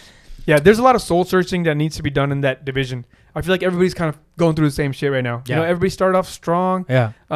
And then the Ravens have come back to earth. Now there's like a real serious competition going in there for who's going to win. Yeah, I mean, Bengals, Ravens, and Steelers, and Browns still have a chance to kind of figure things out. Yeah, they're all right there now. They're all right there. And so it's crazy. I almost 2 weeks ago, the Ravens were favored to win that division, and I was looking at that line. I could have literally picked every single one of the teams. And made money. As long as the Ravens win. As long as the Ravens didn't win. Very possible. Yeah, I still don't have faith in the Bengals. I might just be like biased because I've seen them play for so long. Same. They are a newer team, and I'm sure Burrow just coming off of a bye week. Like I'm sure he's gonna do better. They should be able to bounce back. Yeah. I don't even know if it's Big Ben gonna be back. Like, what's the? I'm not sure. I'm expecting him to be back because it's only COVID. It's COVID related. And he's vaccinated as well. So I expect him back, but I'm not sure on that yet. Yeah. So again, you're right though. On paper, there's so many holes in the Ravens that for me, like if everything can come together, the Steelers to me still have the best chance in that division. Yeah. All you need is a good quarterback, and Big Ben was doing that for a while. Yeah, and they make plays on defense. Like that's one of the like you said. Like a lot of teams don't have that. Right. A lot of teams don't have the ability. Like the 49ers, right? They had like 2 interceptions coming into yesterday, or something really small like that, right? They weren't making plays, so they lost a lot of those games. But the Steelers in that situation, all those games, they could have won. They could have stole like 3 of them because they make plays on defense. Yep. Timely plays. Bend, don't break, and then opportunistic defense. So only leads to a tie this week, but again, it's still not a loss. Right. The Buccaneers didn't tie, though. They were at the Washington football team, coming off a bye, have the GOAT at quarterback, easy victory. Washington can't stop anybody in front of them. No, that's not how the game went at all. Washington won the game, 29-19 final, 9.5-point dogs, but will win by 10. They turned around and covered the Buccaneers spread against the Buccaneers. Under 51 hits. Antonio Gibson, resurgence. How are you guys feeling? I'm numb. I'm numb to Antonio Gibson. You know what? I'm going to have to start him now. I know. I had to start him. I had him on the 24 carries? Dude, I had him on the bench for the last 4 weeks, right? And I was just smiling. I'm like, I'm a genius. This guy sucks. And people are asking me, why are you benching Antonio Gibson? Why are you benching Antonio Gibson? Well, that's why. And then you get a week like this. The 24 carries don't even really impress me because they weren't winning by a lot, but they always had the lead. Yep. They had the lead from day one. They just kept having the lead, so they just kept having to run. It was a perfect scenario for Antonio Gibson. And great game script for them. And I'm not sure if you're going to get a perfect scenario like this again. I don't see this happening again, but I'm gonna be forced to start him just to see what happens. We talked about the Washington football team being the only team last year, and Heineke giving the Patriots, the Bucs and Tom Brady trouble in the playoffs. And is Tom Brady found his Achilles heel here? Is this the new Eli Manning and Giants for the Brady's? Damn. Well, good thing they don't have to face him in the playoffs because Washington. Never say never, man. It's the NFC. They're still 3-6. 3-6 and making to the playoffs. They can go 11-6, win 8 in a row. They could do that. They just lost Chase Young. Yeah. But their secondary on paper is the names are there. Yeah, the defense was always there from last year. They just hadn't translated, and they're another example of we talked about how much better the Bucs were going to have it coming out of a bye. We were like, oh, maybe Washington figured it out in the bye, but not likely. But clearly they did. Something changed. They figured it out. They did a really good job of putting pressure on Brady. I know he was without Brown, but Godwin ended up playing. Evans only had 3 targets on 2 catches. Yeah, dude, there's something wrong with Brady right now for the time being. The last 2 games, he's going to have to figure something out. I don't know what he's doing, but Tom Brady's not playing like Tom Brady. He's just making mistakes after mistakes. Yeah. He definitely misses Antonio Brown out there.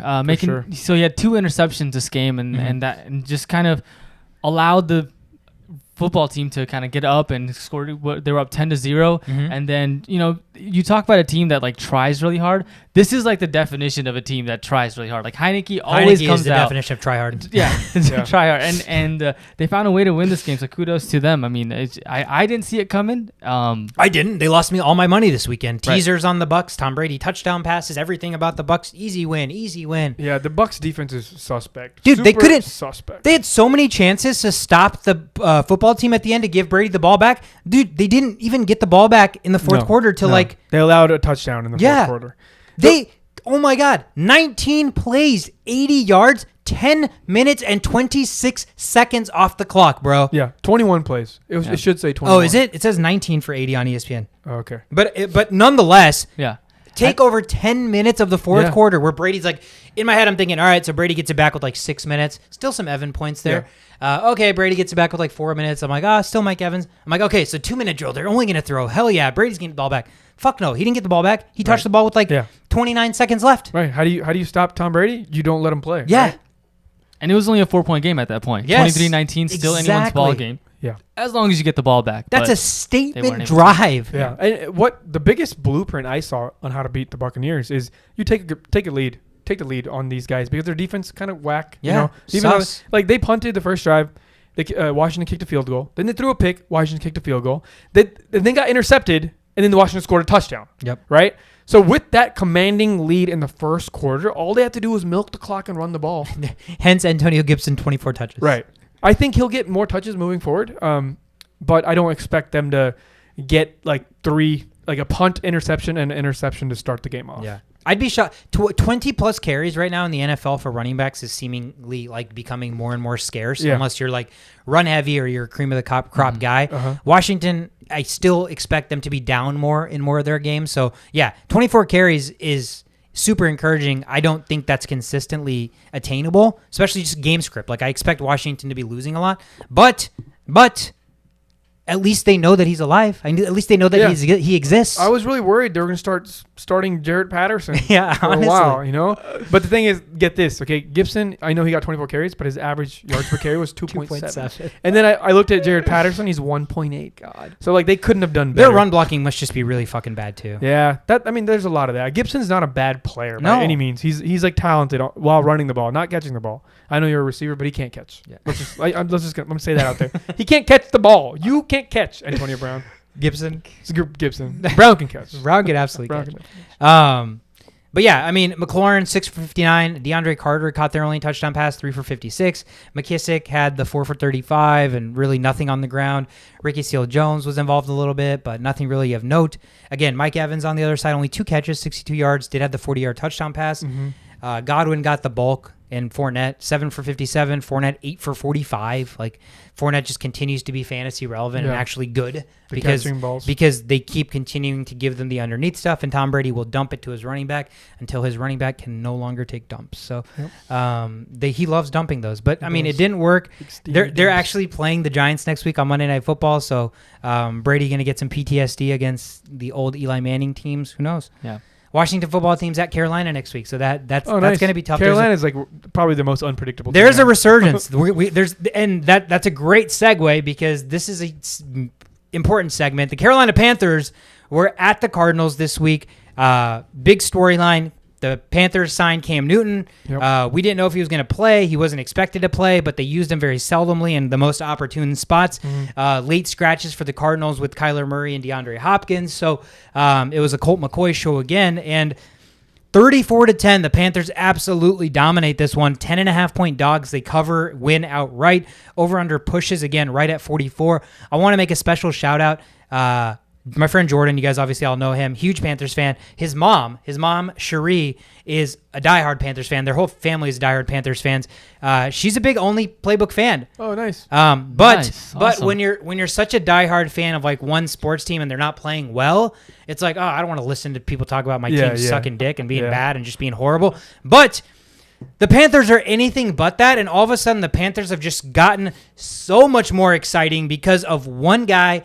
And it's Cam Newton. And it's not like it's the Cam of old, right? He's not the MVP Cam, but he's still Cam Newton, and he's just completely changed like the aura of this franchise just with his signing and him being there. Yeah, they're pumped. His presence alone has like shifted so many things to me in their eyes now that all of a sudden the Panthers are back. Their defense looks as good as ever. Yeah. I mean, Hassan Reddick is insane. Burns is insane. Gilmore's there, like just interceptions galore. And now with CMC healthy and how much still, I guess, attraction Cam is drawing when he's in the game, I'm all of a sudden like, holy shit, the Panthers are all of a sudden, to me, if Cam is maintaining the same level of play and that defense is for real, they're a playoff team. Yeah, they are, but we need to see more of Cam Newton, not just in for Swiss Army knife plays. We need to see him, because he's probably going to start, right? That's what they're lined up to start him, is what it says. I'm assuming he'll start. And P.J. Walker went 22 for 29, right? He threw a pick, but he played safe. He threw it to Christian McCaffrey so many times, like 10 targets, 10 catches, right? So they know what to do. They know to get the ball to Christian McCaffrey. They know to hand it off to him. He got 7.3 yards per carry. So they found their star running back, and I think Cam Newton being there only helps them more. Yeah. Right? Like read options are a thing now. Yep. Right? So read options, you don't know who's going to get the ball. Yep. So automatically your focus is messed up rather than just a handoff. Handoff focuses only on that running back. Yep. Read option, 50-50, right? And Cam Newton can do that. And people are worried that Cam Newton will take these goal line touchdowns, but I think the overall help overpowers these potential. You allow a couple Cam Newton runs. Who cares, right? Yeah. Because at the end of the day, you're still going to be closer to like 30 points having Cam Newton there when rather than having PJ Walker there and you being closer to 20. Yeah. So, yeah, you're going to lose some touchdowns to Cam Newton on the run, but having him there makes the overall fantasy experience just better. And here's what's crazy. Christian McCaffrey only played 59% of snaps. Yeah. Again, like he didn't play that much last week either. And so either they're building him up or that's just what they're going to do. But my understanding is as long as he's getting healthier, they're going to build him up. And again, 10 targets, 10 catches already on 59%, right. Only 13 carries and had 95 yards. Yeah, he had a solid, efficient game. And this isn't the first time that CMC is playing with Cam Newton, right? Like Cam Newton. No, yeah, Cam Newton was there during like CMC's first season. Right, when but CMC, he wasn't CMC yet. Until like the year afterwards. Yeah. Okay, gotcha. But still, I mean, like Cam Newton and CMC, I like that like duo. I think that's going to be beneficial for CMC in the long run. You talk about the targets. I mean, that's all going to be there. The thing about the Panthers were like their offense wasn't doing so well, but their defense was already doing fairly well with the guys that you already mentioned. Yep. Now that you have Cam Newton, I mean, sky's the limit. They're good, man. Shaq Thompson's good. Hassan Reddick's good. They have AJ Bouye as their their other cornerback, and he was a shutdown guy at one point. Mm-hmm. They lost their first-round cornerback, who's also supposed to be a shutdown cornerback, and so like that defense is built. They're built to last and Duralast. Yeah, literally, they're literally Duralast right now. They're Duralast. They're freaking good. McCaffrey is Christian McCaffrey, and again, I've never seen like. 3 days ago or whenever Cam Newton signs, right? Before he signs, if like right before that happened and news breaks out, we're like, hey, what are our thoughts on the Panthers? Fake news. They suck. Like their defense is good. McCaffrey's whatever. He'll get hurt, but they're not going anywhere. Yeah, PJ Walker, like whatever. All of a sudden, right? They just signed Cam Newton. And it's not like, again, this isn't 2016 or 2015. They signed Cam Newton, and all of a sudden in my head, I'm like, holy shit, the Panthers are a team to be like not fucked with. And so it's crazy how one team trusting Cam Newton where he's bounced to other teams where they're like, we don't want you. We won't even sign you as a backup. But he's got the camaraderie. He's got a history there. And they're like, oh, he's our guy. Even if he's a fraction of the talent he once was, the impact that he's had, and it's literally prevalent in the first game he steps foot in, it goes beyond measure. This is like something that's beyond PFF graded numbers and statistics. Right. You know, like this is the next like X factor. This is like a next level type of move that I think all of a sudden gives Panthers and Panthers fans life into a season that was like the wind was getting sucked out of them every week. Yeah. Did you see Cam Newton? He was just smiling. Yeah, dude. He's having the time of his life. Like that's what you need. You don't need, that's a different topic. But yeah, overall, the Panthers just solidified their defense more by adding, what's his name? Gilmore.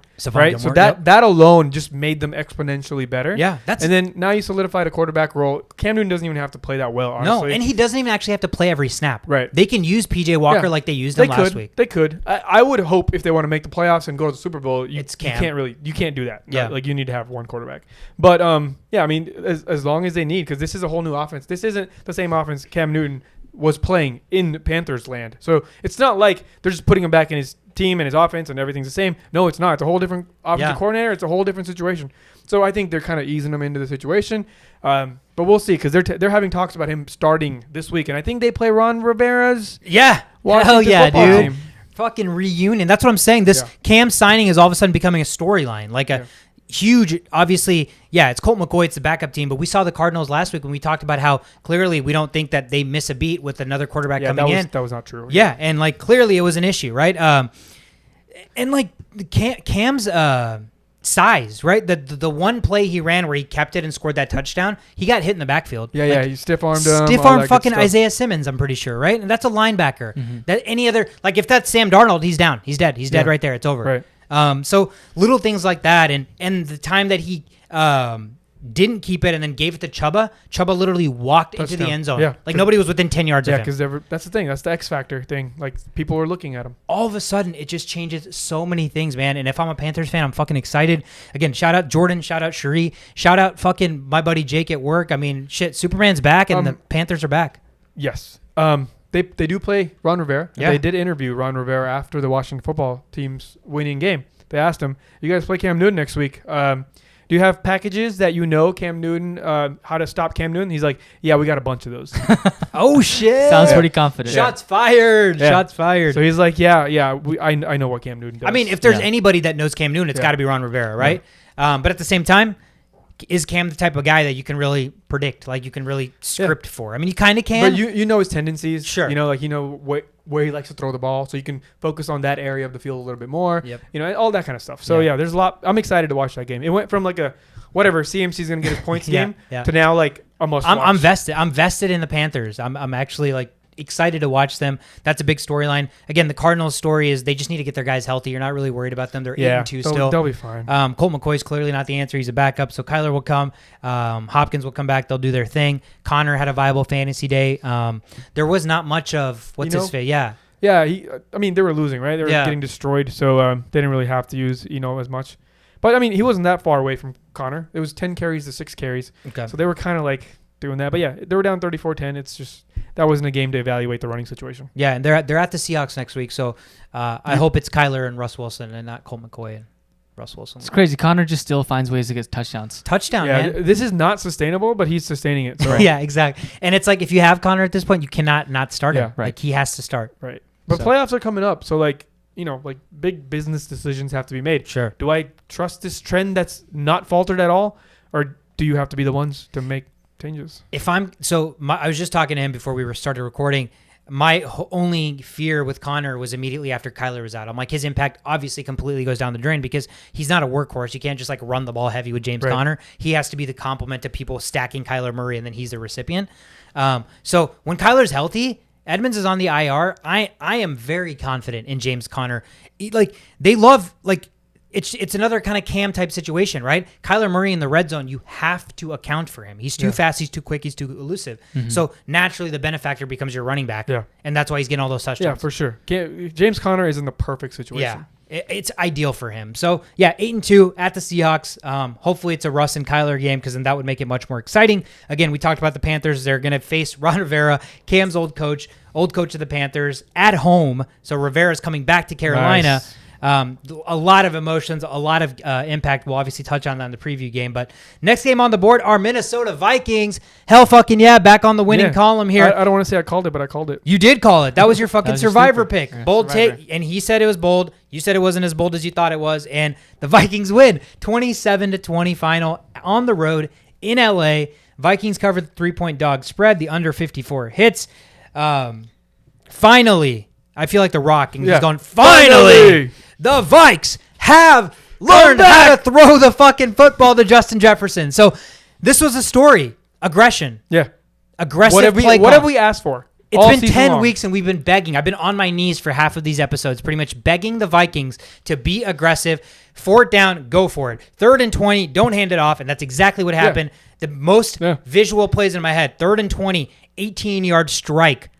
Yeah. 18-yard strike. We never do that. We're the epitome of 3rd and 20 draw games. And it's not just that. It's not just a strike. It's what happened after the strike. It's like it's two sides coming in together, and that's how you win games. Yep. You can't just have Kirk making perfect passes, receivers dropping them. You can't have receivers catching. Well, that's not a good analogy. But Justin Jefferson was getting guarded by 4 guys. Yep. Like, the chances of him getting that first down was slim to none. Yep. So, like, that extra effort is why we won this game. Yeah. Like, yes, Justin Jefferson dropped that first difficult catch, right? Yeah. And I was like, here we go again. Same. And then after that, we kept going with that. He caught them all. Dude. It was a monster. And a lot of them were not easy catches. It wasn't just like run and catch. A lot That's of them what I'm saying. That's what Kirk can do. Yes. He can place balls wherever the fuck he his wants. accuracy is insane. Right. So now when you have receivers like this, we're exploiting their like skills that other receivers don't have, and we have a quarterback that can place balls where most quarterbacks can't. Yeah. It's a perfect mix. Weird. We can give Dalvin Cook the ball 24 times for 94 yards and a touchdown, and Justin Jefferson can still get 9 catches for 143 yards. I didn't know that was. I thought those were 2 separate things. Like I didn't know that could coexist. Where's the backup tight end today, huh? Yeah. But shout out to fucking Gronklin. 3 catches, 11 yards, 2 touchdowns. Yeah, 2 touchdowns. One of them was not for him. Yeah, it was, but he caught it. But he still. That's caught all it. that really matters. So it's a solid game. Yeah. Solid game by the Vikings, and I think the big thing is the third down conversions when Kirk Cousins is actually like throwing the ball and getting it to his receivers, keeping the drive going. Yep. Especially in that fourth quarter, right? Yep. Whenever I think it was a 27-20 game, kept the drive going. Yeah, we could have punted it back to them and give them a chance to tie, but we kept the drive going. And that's kind of what's been missing, like all of the games, and they did that. They did that really well. When you put yourself in a chance to win the football game, but then you don't take the steps to actually like execute on the win, like you know, like the 4th and 2, we could have punted it back. Right. We went for it, ran it with Dalvin, and we got it right. And so that's how you win games. That getting that won the game, but when you punt, you haven't won the game. You're just trusting your defense. And for once, Mike Zimmer realized that the offense is better than the defense. But I do want to give the defense credit. Yeah, I gotta say something about this defense. Go for it. Bynum, he's good. He is amazing. That is the next heir to the Hitman. Yeah, like he's drafted as a cornerback, moved to safety, but he plays safety phenomenally. Yep. Like, and during the interview, like he's a well-spoken guy. He knows what he's talking about. He understands the playbook. He gets football, right? Mm-hmm. So the interviewers were like, "What happened? Like, where are you coming from? And like, who are you?" And he's like, "Listen, I get taught by probably the best defensive coach in football, right?" He's like, "Zim is a mastermind in defense. He knows every package ever created." This is what he said. These are the words that he used. He's like, he knows every package ever created about every position. So that's what Zim is capable of, right? He's a defense guy. He's a guru. And he showed this by showing us all these backups turning into fucking superstars, right? So he's capable of that. So we need to make sure Zim only does that, right? Leave the offense. Become our defensive coordinator forever. Yeah, it's really messed up to do that because I don't know if I've ever seen somebody demoted. Yeah, but like still happy. Like, you know, I don't know if that'll happen, but I hope it happens because that's the true like way to do. I mean, it does. I mean, look at Leslie Frazier. He was our coach, and now he's. But he got fired. Right. You know, but like within our own system. Though. Right. But it could be a situation where like, hey Zim, we understand the value that you bring. It's not as an overall head coach. Mm-hmm. Your strength is this. Just focus on this. But it's the thing is like him knowing every package for every position that includes offense, right? So. I mean, the dude's a mastermind. Like, there's no reason Deion Sanders would be calling him. Did you see this? Yeah, during the press conference, Deion Sanders 3 times calling him. I'm sure Deion Sanders doesn't call just nobodies. No, you know what I mean. So like, there's some reason to be happy about what Zimmer did this. What did this Deion game. Sanders want? I didn't get that. They have a good relationship, so I'm sure he was just talking about the win and shit. Yeah. In Dallas when he was a defensive coordinator. Yeah. When he was a defensive coordinator. Yeah. But yeah, I mean, this is the Zim Reaper effect, right? This is what we've been asking for. Just go for it. Like, stop letting your stupid ass offensive coordinator child. I think I'm like 4 years younger than him. Like, what the hell does that guy know, right? Like, you're letting this guy take control. Like, we went from a 69 overall defense to an 85 overall defense because of just certain adjustments here. Are those Madden ratings? Yes. And yes. Here's the thing. Here's the thing. We talk. There's positions in football that can be plug and play. Like you can lose a guy and not miss a beat with the backup, right? Because schematically they're not asked to do as much, right? We focus so much of our attention with Mike Zimmer as being our coach for the last 8 years on our defense, like draft defense, sign defense. Yeah. We'll get a bunch of run stopping big fat guys that can stop the run. We're going to breed cornerbacks, etc. What happened? We literally had Anthony Barr out. We had Danielle Hunter out. We had Michael Pierce out. We had Patrick Peterson out. We had 4 or 5 backups in like the most crucial defensive spots. And what happened? We might have played the best defensive game we played all season. So far, yeah. Right? Yeah. Where are there lapses where you cannot just plug and play people? The offensive fucking line. So maybe this is a sign that when you're as good of a defensive guru as Zim is, you don't have to have the best defensive players at every position, right? You have something that you can create that works for average guys. You can mold players. Fix the thing that you cannot plug and play, which is offensive line. Spend money there. So I don't know, man. We don't know what the future is for Zimmer with the Vikings team, but there's still some tough schedules coming up. Yeah. So we might be having a different conversation. I mean, they have a divisional game against the Packers next week, so it's not getting any easier. The best team in football is who they play next. Yeah. So I mean, it's going to be tough. I mean, again, on the other side of the coin with the Chargers, they started off really strong. Their offense looked like they could not be stopped, and all of a sudden, when things aren't going well for their passing attack and the offense, everything seems out of funk. Mm-hmm. Like they're lacking that balance that we talk about other teams having, where we're like, oh, as long as they can just run the ball a little bit more. Like Eckler had 11 for 44, but, we know that they're a predominantly passing first team, so it's almost like they played defense and game plan for that. And every week they're like, okay, it's okay. We're just going to still let Herbert throw the ball 40 times. Well, clearly what they're understanding is we're willing to give up any type of run. We're just going to stop the pass, and it's working, right? The Chargers have had, 3 straight losses now after starting 5-1 or 5-2. So is there concern that the Chargers aren't? There's definitely concern. There's been concern. They can't stop anybody running the ball. No. Their philosophy is we won't allow big plays. Yep. Congratulations. You're doing that. Yeah. You're doing that, but you're not doing that well. No. Like, when you have a team that can just, when you're going into a game allowing runs, that nothing pisses me off more than my team allowing runs. No. Right? Because that's the blueprint to manage the clock. Everything else. Yeah. Everything is built around you moving the ball. And how do you move the ball the most efficiently? You run the ball, get 5 yards, 5 yards, 5 yards, 5 yards. That's how you control the clock. That's how you win games. And that's what the Chargers are allowing. They're like, what cool. Go ahead and do that. Let you do that. Go ahead and kick a field goal because we're not going to allow you a touchdown. They did. They were the 7th ranked. They only had 7 big plays allowed all year. Mm-hmm. So passes or yards over 20 yards, they only allowed 7 of those all year. So that is what they've been doing. But clearly that is not the answer. No, I mean, time of possession, Vikings 36-23, right? If you have an offense that's so high-powered, you win by keeping them on the field or letting them get as many possessions as possible. Clearly, when you're putting both sides of football together as a head coach, you realize that you can't get your offense on the field enough times if your defense is literally just giving up the run. Right. Like those two things do not work in unison. And so that's clearly the lapse here. Is like, if you want your offense to be playing more, stop the run. If you give up one 80-yard bomb, what does that do, though? It puts your offense right back on the field. So even though you gave up the touchdown, the best part of your team gets to see the field next. But if you don't give up an 80-yard bomb, you give up 13 plays for 80 yards over 8 minutes. Yeah. What does that do? Same end result with points, but now your offense has 8 less minutes to get extra possessions to be on the field. Yeah, that's an interesting point. So the reason for them not to be doing well is because they're just not being able to be consistent, not having the opportunities to be able to score touchdowns and things like that. Yeah. Just be they're not getting enough possessions on offense. Yeah. Like they don't have an identity. No. Like, if that's what they want to do, they're not going to get that because just letting people run all over you is not the answer. I feel like every NFL team, your blueprint always becomes stop the run first because the run sets up the play action. The run sets up the pass. Right. The run controls the clock. Right. The run moves the trenches, right? And so if you're stopping the run and playing the pass, you obviously leave room for error because the ball leaves the hand of the player. The ball is in like a universal, spot where nobody's touching the ball, so it's like equal play. When you're running the ball, like unless you're fumbling it, the guy is controlling the ball every time, right? There's less variables for the ball to get lost or change hands, etc. So, the Chargers almost know what they want to do, but their offense and defense are doing opposite things that can't coexist. Yeah, this is not a playoff team. Like, they're not going to win very many games if they keep playing like this. No, it's tough. I mean, there's so much promise with Justin Herbert. I really like him. He's been inconsistent with the fantasy perspective. Mike Williams has just been an afterthought now. Keenan Allen's back to kind of being their top dog again. 11 targets, 8 for 98. Austin Eckler had 11 for 44 on the ground. He only caught 3 for 15.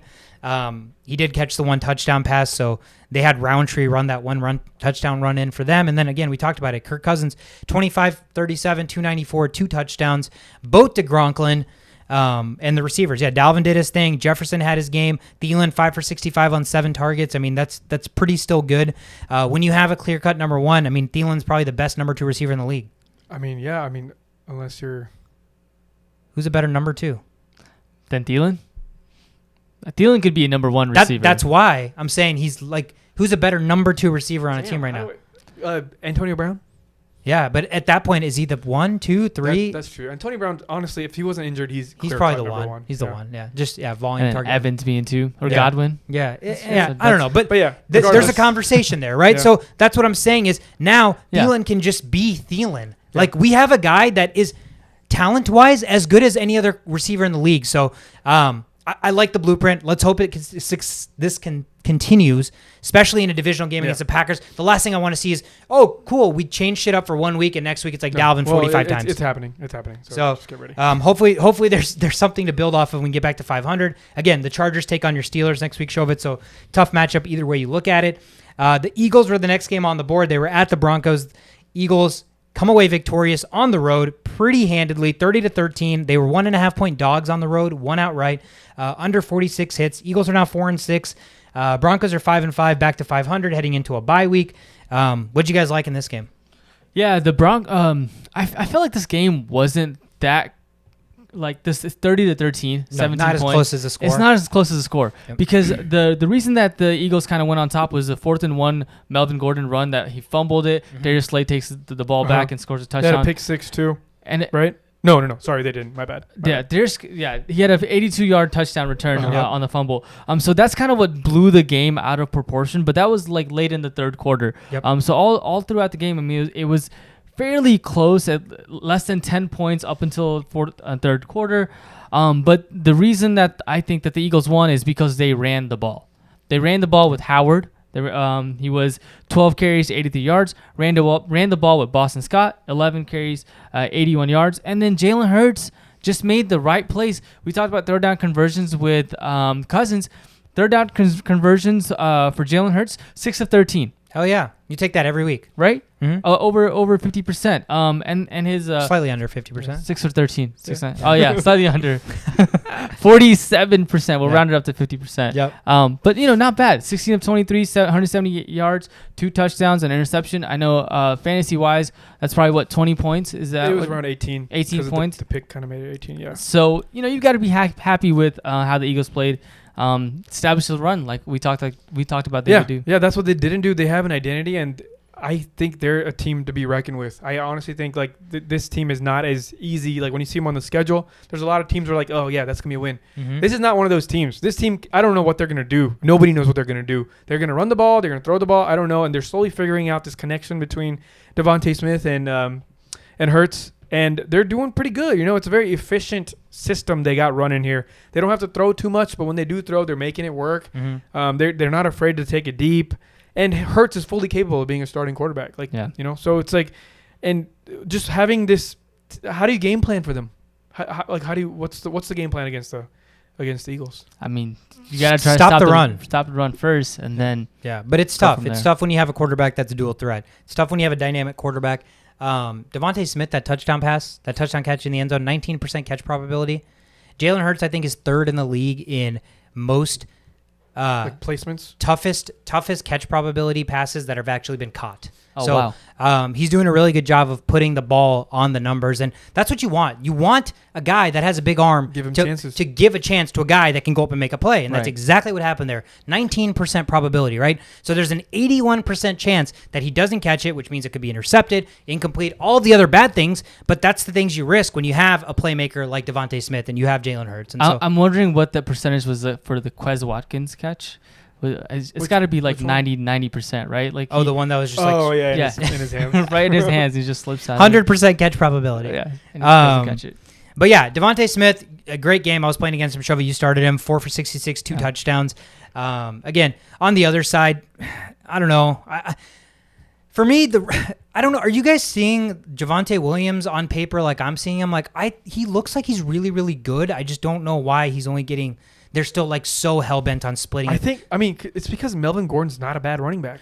Agreed. He's the number one on a lot of teams. It just sucks. They have it too good.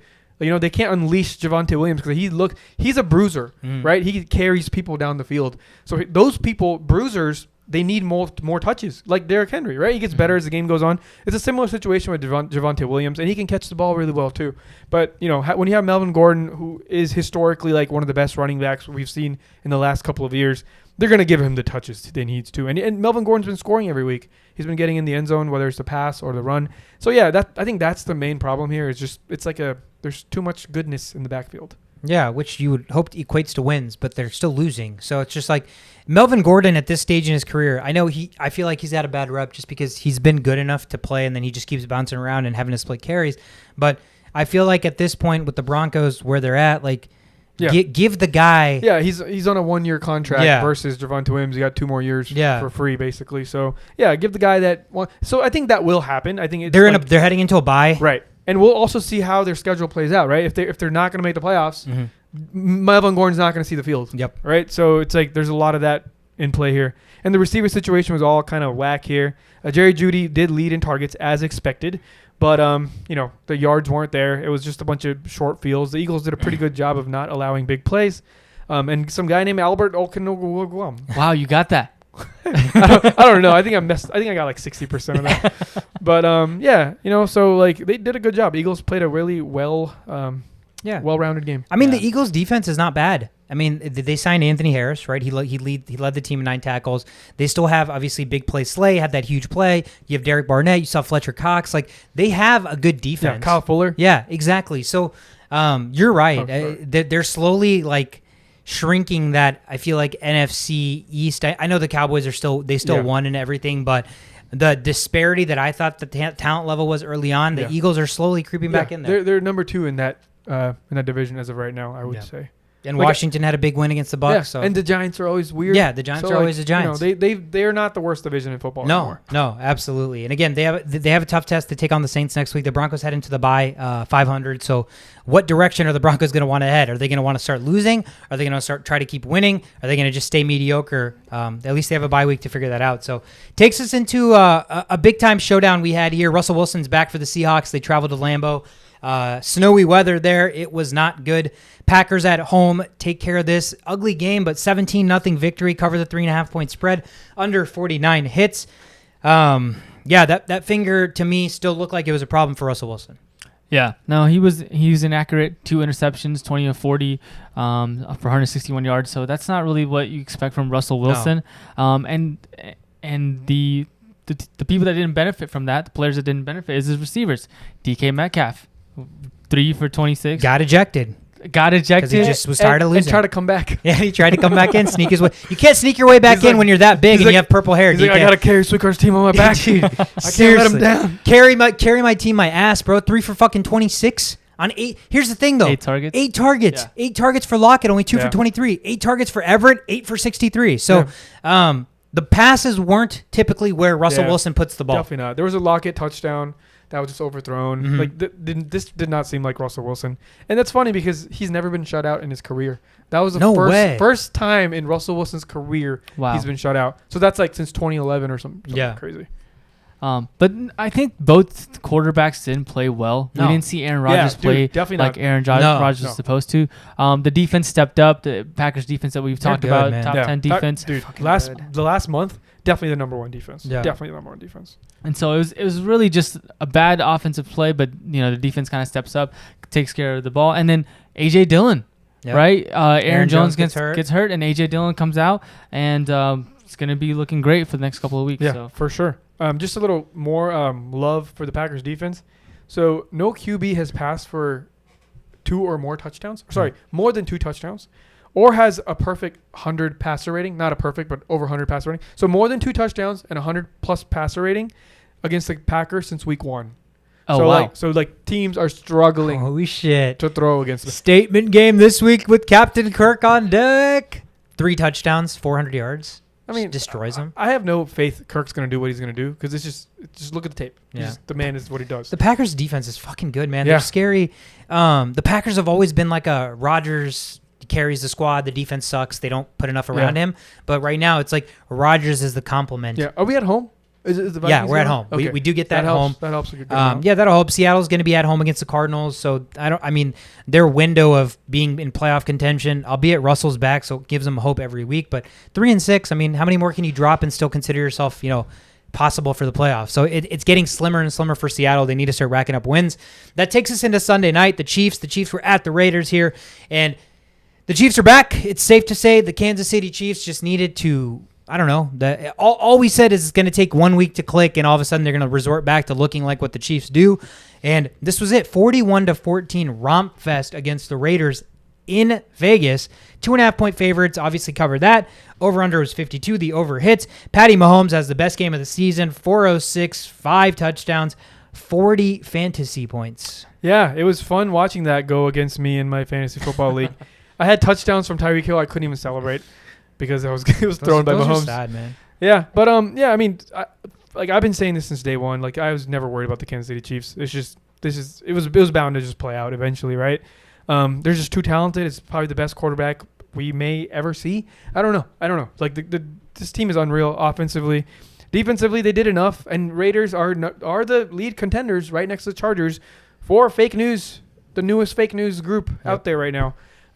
Something's going on with the Raiders. Their defense that we talked about so highly last week didn't put any pressure. Like, Mahomes had probably one of the best days to throw. So yeah, it just didn't work out. So, no sacks. A lot of teams have been kind of playing back on the Chiefs, covering the deep threats, and with Tyreek Hill and McCole Hardman. So I think Patrick Mahomes was a lot more patient, right? He had a lot more checkdowns. 6 for 7 is he had close to 6'9", 13 throws. 13 out of 14 throws that were under the line of scrimmage. Okay. So a lot of dump offs, being patient, and then looking for the deep bombs. 2 for 5, 70 yards and 1 touchdown on the deep bomb. So just I think Patrick Mahomes needed to kind of settle down, kind of get to the rhythm of things, do those checkdowns, say, okay, you're gonna let me get those throws out, I'll throw them. Dude, it was the same play too. It was the same freaking play. It was crazy. They did that play with Kelsey, that's like at the line of scrimmage. Yep. Then they brought in another tight end to do the same play. Then they used Darrell Williams to do the same play. Right. It was the same play. They were just doing it over and over and over again, and they couldn't stop him. It's kind of like a reset. I'm sure like teams are watching tape and like seeing that, okay, well, maybe they've got a counter. Maybe we can't just play this back cover 2 or cover 3, whatever they're playing. And so it's going to be interesting to see like other teams try to beat the Chiefs now that they have like some sort of counterattack to this defense. Yeah. Again, you're right. I mean, we've been just waiting for a week for the Chiefs to like click back into sync, and the offense was too talented and too good to be continually shut down. It was just a matter of, can their defense make enough stops to be viable? And yeah, this is a classic Derek Carr. Derek Carr is the guy that continues to try to get you excited to be like, why is he not like taking the next step? And then you're like, oh, that's why, because he throws the football like he's playing jackpot, like on 2 or 3 different times. He just threw the ball straight up in the air. Unnecessary. I'm like, what? That was so unnecessary, Carr. Like at that point, the game wasn't even enough out of reach for him to be as desperate, and then it just put them behind the hole. They had no running game whatsoever. They're just non-existent on the ground. And yeah, Bryan Edwards had a decent game. I mean, 3 for 88 and a touchdown. I think they need to get him the ball more. Hunter Renfrow in the slot, 7 for 46 and a touchdown. What the fuck was Deshaun Jackson doing on that deep pass? He like went backwards. I know what he was trying to do. Same. Because I would have done the same thing. Like to spin? So like the cornerback was running so full speed that he was going to catch him. That if he was going to catch him, he was going to tackle him, right? So, and he's a playmaker, right? Like his whole life, he's been a playmaker. He goes in the end zone.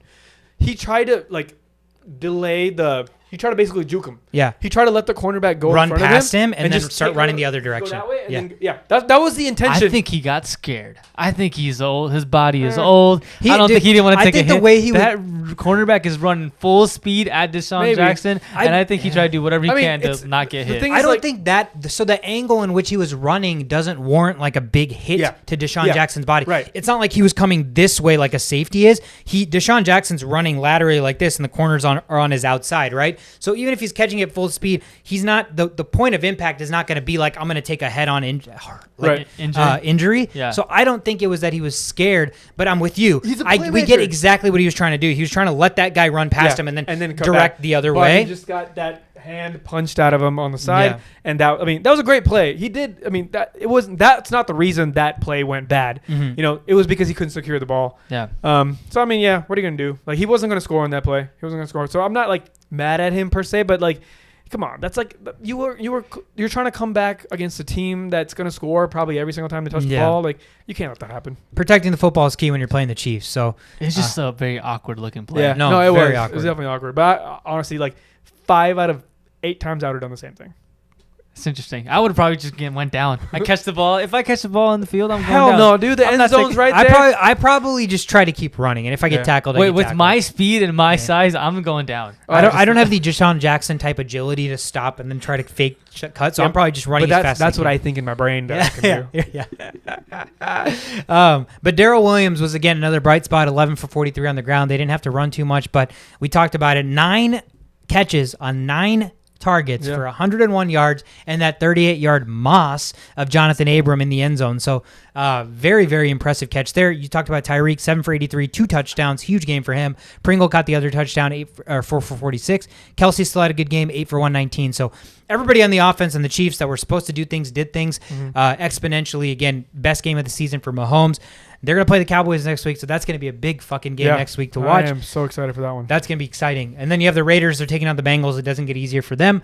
But, again, explosive victory for the Chiefs. They're now 6-4, and all of a sudden, people riding off the Chiefs, they are first in their division again. Yeah. So just like that. 6-4 is a nice number. The worst season we've seen from the Chiefs in recent years where Mahomes sucks. They all look like trash and they're first in the division 10 weeks in. Hey, you make adjustments and you start winning games. Oh, yeah, bro. Adjusting is key. That adjusts us into Monday night. The Rams were traveling to the 49ers in the biggest trap spot of the week. The Rams coming in at 7-1, taking on the 49ers, who were 2-5, I believe. Is that right? No, 7-2. So they're 7-2. They were 3-5. Rams lose. Rams are now 7-3. Final score in this game, 31-10. San Francisco just dominates at home. They play their game script and their blueprint to absolute perfection. Yeah. Absolute perfection. The 49ers covered a 3.5-point dog spread. The under 49 comes in. What more can you say? I mean, this was literally the definition of 49er football. Yeah.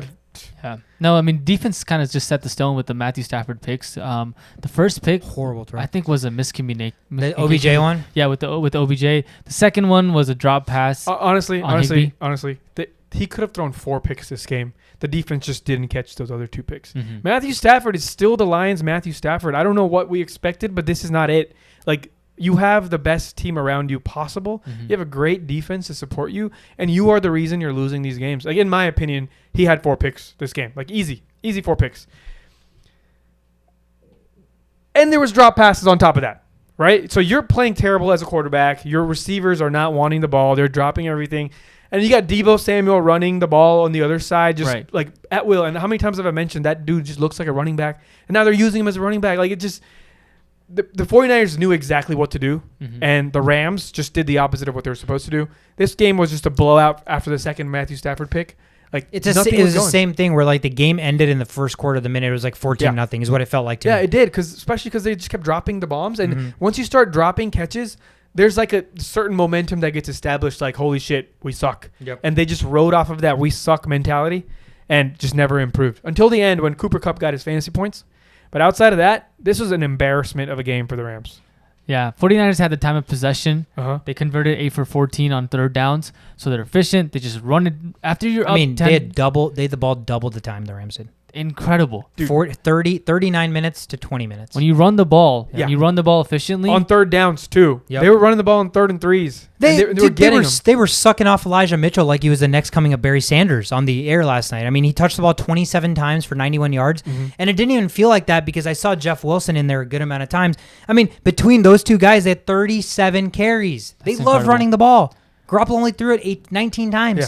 Similar plays, too. It's just a toss. Yeah. Just toss. Yeah. Toss. It's like that inside toss. Yeah. And it's like a toss, but they run in. Yeah.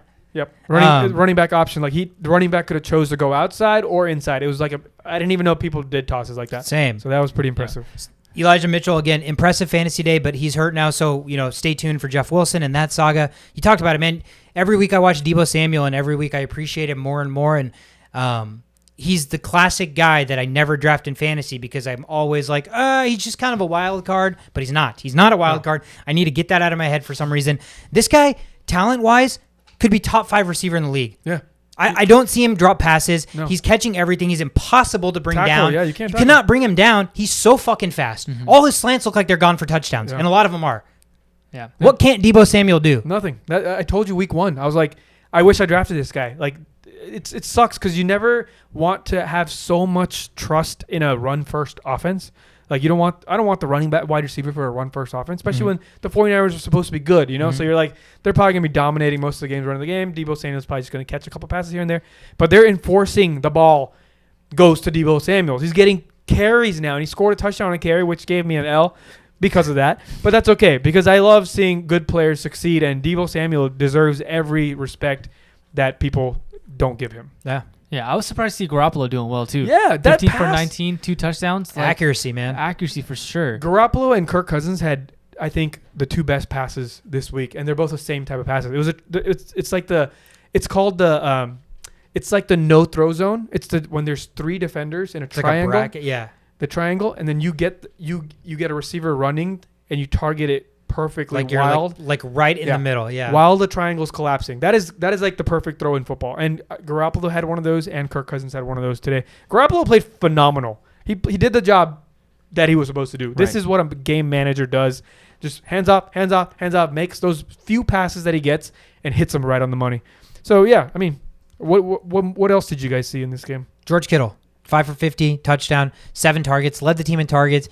They like looking for him over the middle, quick curls, first downs, red zone. So he's back to being George Kittle. Yep. He pancaked the shit out of Von Miller. Yep. Did you guys see that? Like destroyed him. Yeah, and sat on top of him. Like Von Miller's on the way back to Denver. Yeah. He's like, I want back. I want back in. Yeah. So yeah, just complete domination. And you and I talked about this. I think we called it ahead of time. We both liked the 49ers because that's the 49ers, bro. This is the epitome of every year the 49ers do this, where you're like, they're just like the team that hangs around. Watch out, though. They're going to make a really weird statement win because that's what they do, and this was that. I wish I would have kind of rode that high as well, because I chose the Rams on my pick 'em leap. I still end up winning that week. But they're now the 49ers are now 5-0 with Kyle Shanahan against Sean McVay. Yep. Really? Yeah. That's impressive. So, I mean, they seem like they got their number. He's got his number. Yeah, exactly. And it's the reason I said the 49ers were going to win. It wasn't even so much that I was so much into the 49ers. It's because I don't have the trust in the Rams. Like, I've seen enough. Like, Stafford is not going to do it if he keeps playing like this. Yes, he's going to put up these numbers whenever he can, but he's making throws like how Josh Allen is making throws. Mm-hmm. Like, they're good quarterbacks when you just kind of like look at it from a casual fan perspective, but when you look at the crucial throws, like that should be targeted to the receiver. They don't make these. They don't make these throws. There's a lot of inaccuracy with Matthew Stafford. He had a lot of overthrows, a lot of high balls yesterday. Not good at all. And again, it was the reason they lost 31-10. They could never get back in the game. The turnovers, 2 sacks by the 49ers. So again, 49ers played 49ers football at home, dominated victory. They're back to 4-5. So I mean, it'll be interesting to see how they can stay alive in this division. The Rams are 7-3. I didn't actually get who they both play next week. Anybody have that? Curious to see who the 49ers and Rams play next week. Not sure at the moment. I can pull it up real quick, actually. Yeah, week 11? Yeah, week 11. 49ers play the Jaguars. Okay. So at Jaguars. Okay, so they have a chance to go 500. Yep. And the Rams have a bye. Okay, so the Rams get a bye coming off a loss. So they're going to get time for OBJ to figure out the playbook. Yep. And I think this is the perfect time to buy low on OBJ because they clearly want to give him the ball. They clearly see. They threw it to him the first play of the game. Yeah. Yeah. And having 2 weeks to prepare. I mean, like I know some players can't understand the playbook, but a receiver doesn't need to understand the playbook. You go straight. You go right. You go left. You run this route. Yeah. That's what you do. Yep. Or block, which OBJ doesn't really do. But that's plenty of time to be a number 2 receiver on a team, and he's skilled enough.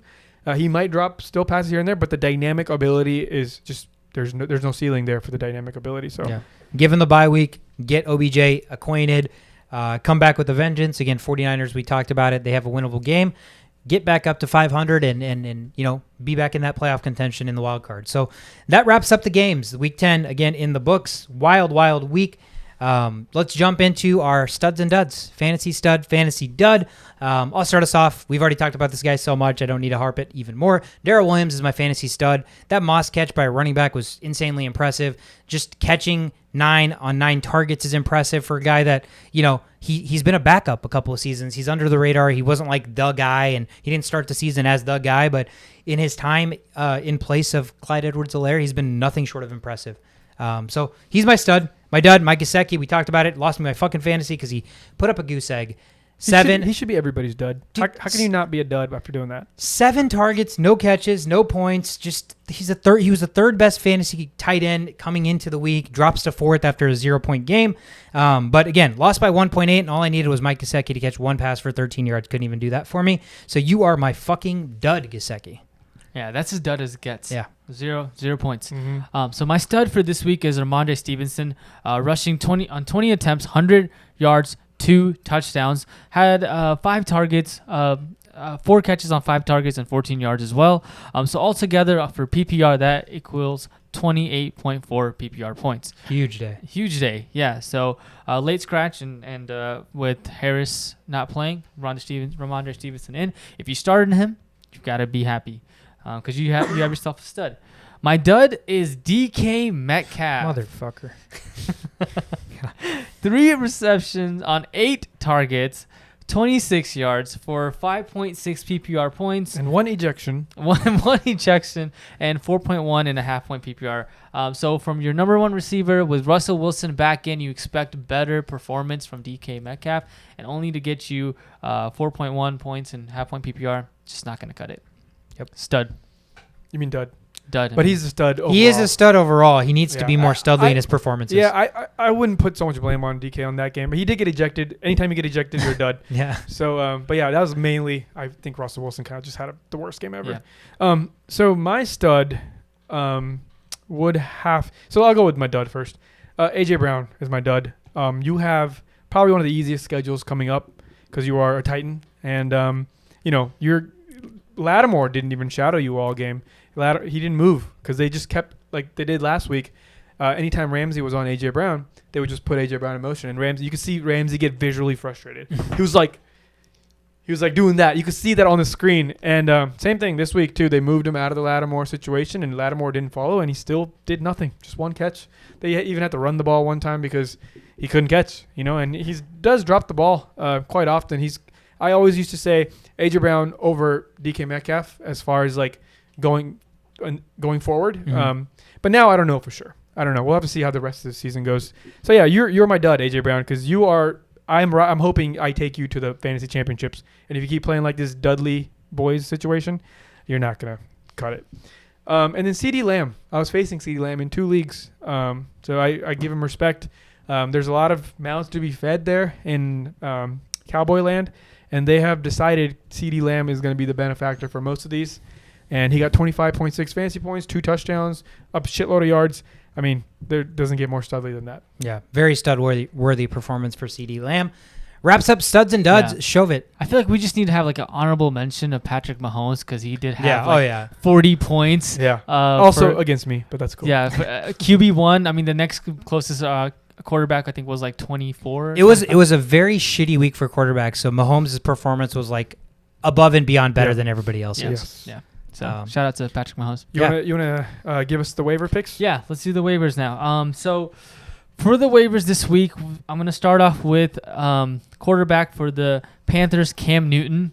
Now that he may get the starting role this week. Expect some rushing touchdowns and expect him to kind of be incorporated in the offense. Yeah. I like my chances. He does play Washington football team defense, which, I mean, if you look at the historical data this year, they're still a bad defense. Something happened last week. Maybe they have Tom Brady's number. But you have to go into this game expecting them to not play well. Yep. Next guy is a running back, Deontay Foreman for the Tennessee Titans, who seems to be the clear-cut back. I mean, Adrian Peterson got signed, but I think that he's the one that should be getting the Bucs load of carries. Yeah, he is getting them, and he gets catches as well. But it's not so clear-cut as we would hope for because he's definitely the better running back, the way they run. Yeah, Peterson's old. Yeah. He doesn't have it. Right. And Deontay Foreman can handle a lot more carries, and he's just the eye test. He's passing it all. And the reason you should pick him up is not even just for now, but I've mentioned 100 million times now. The Titans have the easiest schedule moving forward, and the Eagles are next. So Foreman, you got to have this guy. If they're not planning on bringing on another running back or something like to weigh this out before Henry, Foreman's a start. I don't think they are. I've heard nothing from Titans friends or Titans Twitter. I've heard nothing about them changing anything. So Foreman should be getting increased carries moving forward. You have to have him. You just need to. If you're making the playoffs, he's got to be on your team. Yeah, and these are all in no particular order. So next guy on the line is Tua versus the Jets. Okay. Tua Tagovailoa. You still got 7 more weeks to get Yeah, I'll get that down. Yeah, Tua versus the Jets. You got to like your chances after the Jets kind of just blew it this week on the defense. So Tua this week. And he's been averaging around 20 points the last 4 weeks, right? So, yeah, well, you can't do any worse than Tua. Yeah. Next guy is another quarterback, Mac Jones against the Falcons. After we saw what Mac Jones did to the Cleveland Browns, whose defense we thought was what better they than were. the Falcons. Yeah, they're definitely better than the Falcons. So look for another game against the Falcons for another big game against the Falcons for Mac Jones. Next guy, probably the clear-cut number 1 waiver wire pickup this week. We talked about him earlier. A.J. Dillon. Now that Aaron Jones is not in, he's not going to start this week. A.J. Dillon is a must-start. You need to go get him.